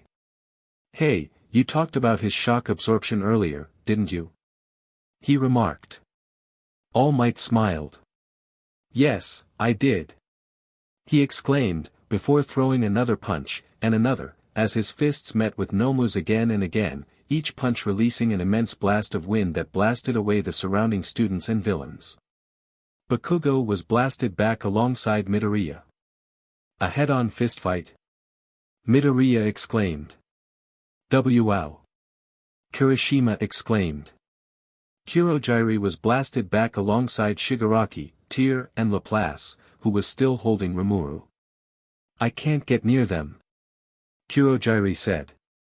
All Might slammed his foot into the ground as he continued his barrage of punches into Nomu's body, the villain doing the same as they faced each other head-on. If your quirk isn't shock nullification, but shock absorption, then there's a limit to it, right? All Might exclaimed as he continued his barrage of punches, the ground around them being ripped and blasted apart by the mere force of their attacks. Nomu delivered a punch into the bleeding left side of All Might's chest, knocking the hero back for a moment, but he stood his ground as he stepped forwards, launching himself into the towering villain and pushing him backwards with pure strength. Made to fight me? If you can withstand me at 100%, then I'll force you to surrender from beyond that. All Might exclaimed. Shigaraki's eyes widened as All Might intensified his offensive, starting to overwhelm Nomu as the towering villain was pushed backwards by the symbol of peace's attacks. Midoriya's eyes widened as he watched the battle. He's bleeding while giving it his all. He's not swinging randomly, every single hit is more than 100% of his power. Midoriya thought. All Might yelled a battle cry as he smashed Nomu backwards through the air with his fist, before jumping in pursuit of the villain. A hero can always break out of a tough spot. All Might exclaimed as Nomu regained his footing, charging towards the symbol of peace. They smashed into each other, launching into the air high above the ground. Nomu smashed his fist downwards, but All Might blocked it with his arms, before countering and blasting Nomu backwards, before slamming his feet into the towering villain and smashing him into the ground before blasting him into the air. All Might jumped high into the air, grabbing Nomu by the arm before spinning around again and again, using his immense strength to throw the monstrous villain directly into the ground. The ground erupted and was blasted apart by the impact, as All Might landed next to Nomu. Hey, villain! Have you ever heard these words? All Might clenched his fist, using his pure power as he raised his arm. Go beyond! He exclaimed, before driving his fist directly into Nomu's chest. Plus Ultra. The sheer force of All Might's punch blasted Nomu high into the air, the power rippling in the area around the symbol of peace as Nomu was launched through the air, directly through the ceiling of the unforeseen simulation joint and out into the sky above, the villain being blasted so far into the sky that he went straight through two clouds, which were blasted apart. All Might clenched his fists as he slowly turned towards Shigaraki, Kurogyri, Tyr, Laplace and the captured Rimuru. Sure, I'm slowing down in my prime, just 5 of those punches would have been enough. All Might remarked, turning towards them as he raised his fist and clenched it. But that was just over 300 right now. Well, villain. How about we hurry up and finish this? All Might stood his ground, turning towards Shigaraki, Kurogyri, Laplace, Tyr and the captured Rimuru. You cheated! Shigaraki exclaimed. All Might let out a tremendous laugh as he clenched his fist. I'd appreciate it if you gave my student back, as well. Laplace instinctively stepped back as he saw All Might's eyes light up fiercely. The symbol of peace was ready to fight. Now you guys are regretting your decisions, aren't you? Rimuru remarked, as Laplace grit his teeth behind his mask. Shut up. Smoke surrounded the number 1 hero, as he faced the villains. You're weakened. Not that I can see we're completely outmatched. How dare you do that to my Nomu? Shigaraki muttered. He's not weak at all. Was I lied to? Well. Coming to get me? What happened to clearing the game? If you can take me, then bring it on. All Might stood triumphantly, not wavering in the slightest. Shigaraki almost exclaimed in fear as he stepped backwards, the other villains doing the same. They had just seen their strongest ally blasted into high orbit, as if they'd stand a chance. Well? What's keeping you? If only we still had Nomu. If only. But he was taking those hits as well. Shigaraki muttered, scratching his neck in frustration. Kurogyri slowly turned his head towards Shigaraki. Tamura Shigaraki, calm yourself. It's apparent that Nomu did manage to deal some real damage. The kids are holding back for some reason, and reinforcements from the school are bound to get here any minute. But if you, I, and Laplace all attacked at once we might have a chance. Kurogyri said. Shigaraki slowly stopped scratching his neck. Yes, we can do this. The final boss is standing right there. Laplace, give the brat your little captive. He said. Laplace nodded, before throwing Rimuru over to Tyr, who caught her. The 3 villains then turned towards All Might, before charging forwards. This is revenge for Nomu. Ha! They're idiots. All Might just took out that guy that even Malim couldn't harm, and they think they stand a chance. Rimuru thought. And then, her eyes widened behind her mask. As she saw Midoriya, lunge straight towards the misty villain named Kurogyri. Well, what the hell are you doing, Midoriya? Get away from All Might. Midoriya exclaimed. Rimuru hadn't even seen him move. One moment he was with the other students, the next he was in the air, his fist raised as he now swung it towards Kurogyri. He's fast. Shigaraki thought. However, Kurogyri suddenly opened 2 portals. One was in front of Shigaraki. And the other was in front of Midoriya. Shigaraki's hand went through the portal, moving to grasp Midoriya by the face. Midoriya. And suddenly, a bullet went through Shigaraki's hand. A hail of bullets moved throughout the entire building, impacting various villains. Tyr exclaimed in pain as 2 bullets went through her hands, causing her to drop both Rimuru and her arms. They're here. All Might exclaimed. Sorry, everyone. We're a little late. And we brought everyone we could. Ida. Uraraka exclaimed as she and Azui caught Midoriya. President of Class 1A, Tenya Ida reporting for duty. Up at the entrance, was standing Ida. And behind him, was every teacher within UA High School. The principal. Present Mike, Cementos. Midnight. Snipe. Ectoplasm. Power Loader. Vlad King. Snipe slowly lowered his gun, he had been the one who had fired the bullets earlier. Shigaraki started scratching his neck. Ah, they're here. It's game over, guess we gotta try again another time, Kurojiri, he muttered. Suddenly, a hail of bullets from Snipe's gun impacted the area, as Shigaraki exclaimed in pain upon getting hit. Kurojiri expanded his portal, engulfing Shigaraki, Laplace and Tyr. Next time, girl. Laplace exclaimed as he glanced over towards the armless Rimuru on the ground. Suddenly, a figure jumped from above, into the portal as well. As they moved into the portal, suddenly a tremendous force started pulling them upwards. This is... Shigaraki muttered. It's me. Up near the entrance, 13 was conscious. Black hole had been activated, dragging the villains upwards towards the space hero. Shigaraki exclaimed in frustration, before turning and looking towards All Might. I may have failed here, symbol of peace, but the next time we meet.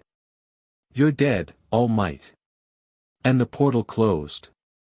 Shigaraki, Kurojiri, Laplace and Tyr were gone. What the Snipe said. They're just gone. After such a dramatic invasion. Midnight remarked.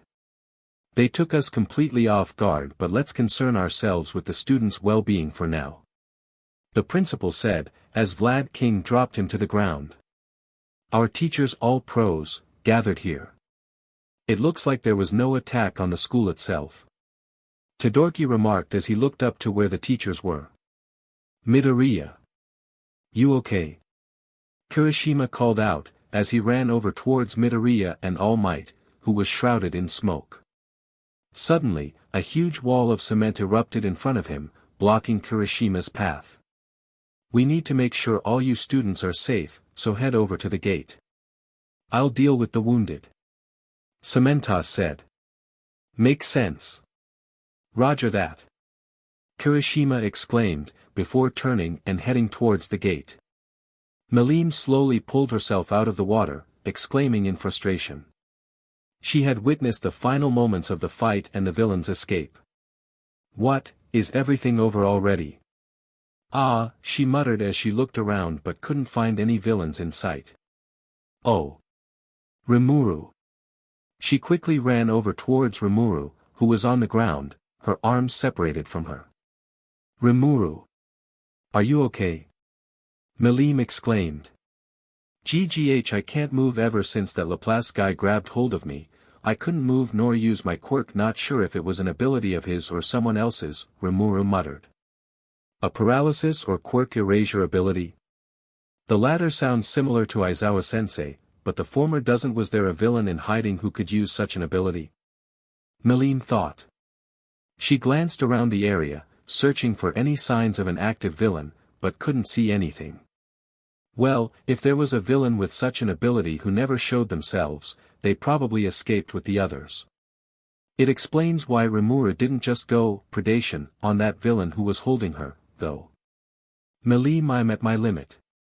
Those black lightning blasts did a lot of damage, and whatever weird thing which prevented me from using my quirk still has some after effects, Rimuru said. Suddenly, her body seemingly liquefied into blue goo, her hero costume now laying empty on the floor as Rimuru's exhausted, unconscious true form was within. You so tired that you went back into your slime form, Rimuru? Wow. What the hell? That blue-haired girl just melted. Bakugou suddenly yelled over to the other students, pointing towards Rimuru's hero costume, which was empty on the ground. Rimuru's true form was hidden within it. Wait, really? Is she okay? Uraraka exclaimed. She didn't have any arms earlier. Kirishima said. I can see her arms over on the ground there. Azui remarked. They all quickly moved over to where Melim was, only to get stopped as Midnight stood in front of them. As Cementos said, please go over to the gate, everyone. Tempest, like All Might and Midoriya, is wounded. We shall take care of her. Midnight said. But she melted. Melted. That's way past just wounded. Uraraka exclaimed. I saw that the lead villain had a quirk which could disintegrate things, like Aizawa-sensei's elbow. What if one of the villains has done something to her which is similar to that? Azui said. Yeah, her arms are chopped off as well. She's far from okay. Kirishima stated. Suddenly, Midnight cracked her WHP, and the students fell silent. As I said, we will take care of her. I know exactly what has happened to Tempest, and do not worry, her life is not in danger. She will soon be back with all of you, just as she has always been. She said. So, please, head over to the gate. Don't make me repeat myself again. The students nodded their heads, before turning and walking over towards the gate. Midnight turned around, looking towards Malim. So, Miss Nava, you're our resident Rimuru Tempest expert. How is she? Midnight asked. Okay, so she just lied. She has no idea if Rimuru is okay or not. What the hell? Luckily, she'll be fine. Both her arms can simply be reabsorbed into her body and she'll be as good as new. The only problem is that Rimuru has been forced into a very tired-like state by an unknown villain's quirk. Malim said. A tired-like state? Explain. Midnight asked. Well, I don't really know. All Rimuru told me is that when one of the villains grabbed hold of her, she couldn't move and couldn't use her quirk. Even after the villains left, she felt incredibly tired, so tired in fact that she melted into her true form. I don't know how long it'll take her to wake up. Malim explained. Alright. I'll report the information on that unknown villain's quirk, and I'll also take care of Tempest. You head over to the other students. Midnight said. Malim nodded, hesitating for a minute as she looked down towards Rimuru's empty hero costume, before turning and standing up. She quickly ran over towards the other students. 1920-21. The arrested villains were slowly led out of the building by the police, as a man dressed in a large detective-like coat and hat counted the students that were coming out of the building. Alright, besides the one with the messed up legs and the blue-haired girl looks like they're all unharmed. He remarked as he looked over towards the students. Ojiro looks like it was into the fire for you this time. And all alone. Nice going. Hagakure said, the only indicator of her presence being the white gloves and brownish-gray shoes on her otherwise invisible body. I thought everyone was alone. I only survived with hit-and-run tactics. What about you, Hagakure? Ojiro asked. Oh, I was in the landslide area. That Todoroki's crazy strong. Same with Nava. Hagakure responded. I could have frozen her, yikes. Todoroki thought. As the other students conversed, Azui, Uraraka, Ida and Mina walked up towards the detective. Detective, what about Aizawa-sensei? She asked. The detective turned towards her. Both arms were smashed to splinters. His face was also fractured. Luckily though, it doesn't seem like he'll have any brain damage. But his eye sockets were pulverized, there's a chance he may suffer long-term loss of vision. The detective responded. Or so I hear. 13 had terrible lacerations across the back and arms, though the wounds aren't life-threatening. It's the same with All Might. It's highly possible that Recovery Girl's healing will be enough for him, so he's gone off to the nurse's office. And Deku? Uraraka asked. What of Midoriya? Ida exclaimed. Is Tempest okay? Mina asked. Midoriya. Yes, it seems like he's made it to the nurse's office in time. It's the same with Tempest, if she's the blue-haired one. Though right now, she's not exactly humanoid anyway, I have some business there myself. Sansa, I'll leave the rest to you. The detective responded, before speaking to one of the other policemen, one who resembled a cat. We'll need to completely revamp our security systems. The principal remarked. Teleportation quirks are rare enough, shame one of them had to go and turn villain. Midnight said. Suddenly, one policeman walked up to the detective. Detective Tsukachi. I have a report. We have apprehended what seems to be a villain in a thicket about 400 meters from here. The policeman said. In what condition? Detective Tsukachi asked the policeman. He seems unharmed. And he didn't resist arrest, oddly enough. He's not responding in any way. He appears to be mute. I see, Detective Tsukachi remarked, before turning towards the principal. Principal. I'd like to go over the school with a fine-toothed comb, if you don't mind. He said. Ah, of course. I'm sure some won't be happy, but the police certainly have jurisdiction. Investigations are your field of expertise. Do what you feel is necessary. The principal responded. The portal slowly opened within the bar, as Shigaraki fell to the ground. Laplace and Terre walked out of the portal as well. Ow, I was shot. Both arms and legs we got crushed. He got Nomu too. Our cannon fodder was taken down in a flash. Even those kids were strong, Shigaraki muttered. He looked up towards a screen in the room. The symbol of peace is in perfect health. You were wrong, MSTR. Suddenly, a voice responded from the blank screen. No, I wasn't. We merely got ahead of ourselves. Yes, we underestimated him. It's a good thing that League of Villains came cheap. Anyway, what of our creation, Nomu? Did you retrieve him? Kurogiri shook his head. He was sent flying. Unless we ascertain his precise coordinates, no amount of warping will let us find him. I just couldn't spare the time back there. After all the trouble we went through to make him as strong as All Might, a shame. Well, that's too bad. The voice from the screen spoke.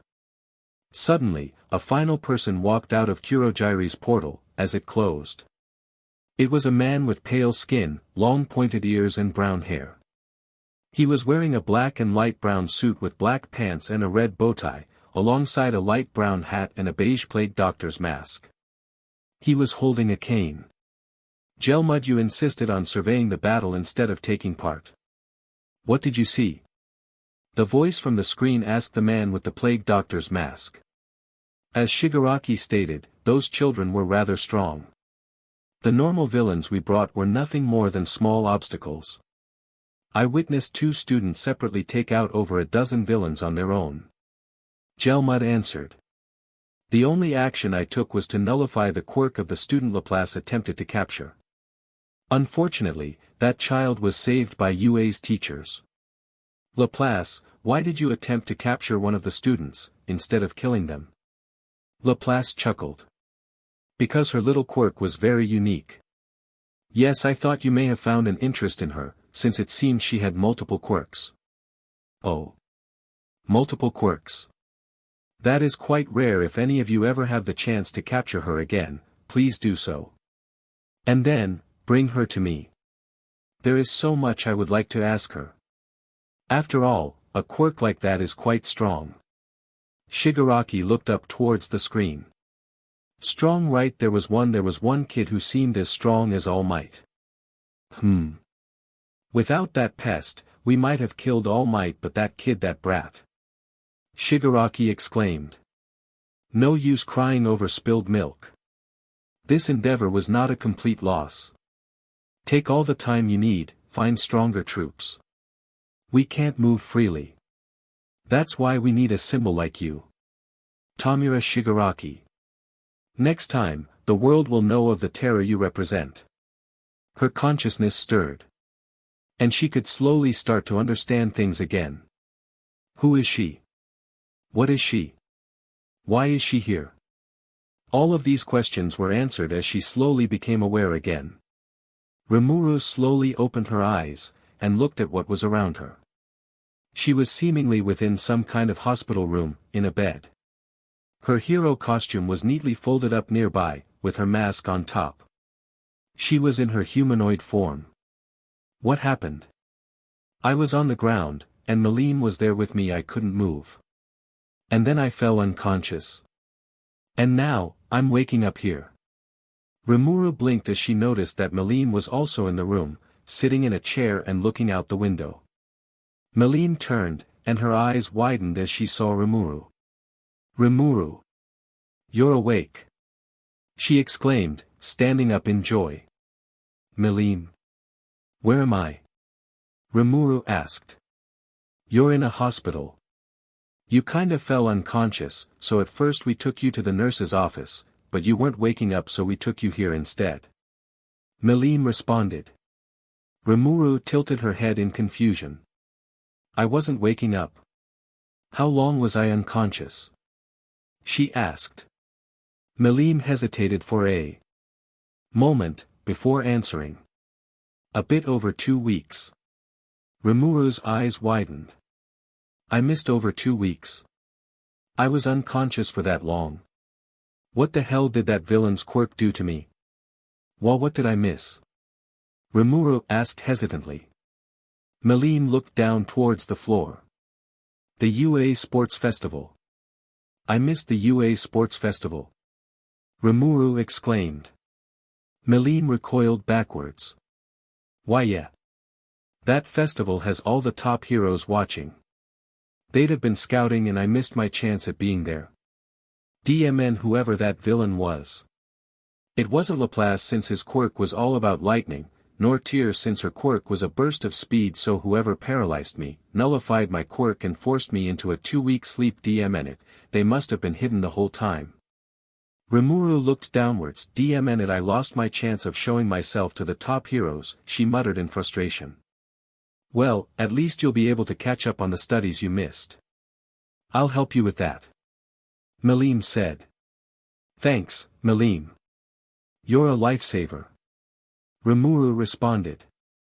Suddenly, Rimuru's body melted into her blue slime-like form, and she jumped out from under the hospital bed sheets, landing on Milim's lap. Oh, it's been so long since I got to hug you in your true form. You're so squishy. Milim exclaimed, grabbing hold of the slime-like Rimuru and holding her tightly. Yeah, well, I'm sure you did well in the sports festival, and you're offering to help me catch up on the stuff I missed. You deserve to hug my true form. Rimuru remarked. Yeah, I did well in the sports festival. Though I didn't make it to the final one-on-one battle since I kinda failed in the second part of the festival. It was a cavalry battle. Milim responded. Well, I'm sure you'd have gone incredibly well if you made it to the one-on-one battles. Rimuru thought. Oh yeah, why did I wake up in my human form? If I was that tired, I'm pretty sure I would have melted into my true form, right? Milim nodded. Yeah, you did. But the teachers managed to stop the other students from seeing much, and not long into your 2-week nap, you suddenly turned back into your human form. It must have been a subconscious thing. She answered. Ah, that makes sense. Rimuru thought. However, her thoughts were cut short as Mina Ashido and Tsuyu Azui suddenly opened the door and burst into the room. Hey Milim, wanna go and what is that on your lap? Mina exclaimed as she saw the slime-like Rimuru in her true form, and Milim, who was hugging her tightly.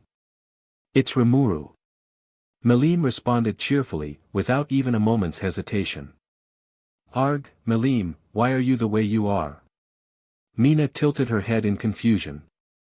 Rimuru. But she was on the bed, she muttered, glancing over towards the bed, only to find it empty. The humanoid Rimuru that had been unconscious in the hospital bed was no longer there. This is rather surprising, Azui remarked. Now, she was a blue blob on Milim's lap. The secret was out. Yua, I can explain, Rimuru finally said, as both Mina and Azui turned towards her. She spoke. But you don't have a mouth. Mina remarked. I use low-level LTRSND waves to simulate speech. Rimuru explained. Ah, I see, Mina remarked. Ashido has spoken to me before about how she thinks there was more to your quirk than simply armor. Such as in the battle trials, you used silk webs and, as you just mentioned, some kind of soundwave ability. Is this goo form of yours, the true nature of your quirk? Azui asked. Rimuru nodded. Yeah, it's kinda complicated. Mina quickly sat down. We've got the time to listen. I'd like to hear about your mask as well, and this Shizu person that Nava mentioned a while back. She said. She did. Oh yes, before the battle trials. Fine. But I'd prefer what I tell you now remains a secret, alright? Rimuru said. Both Mina and Azui nodded, as Azui sat down as well. Rimuru sighed. Alright. I might as well just go from the start.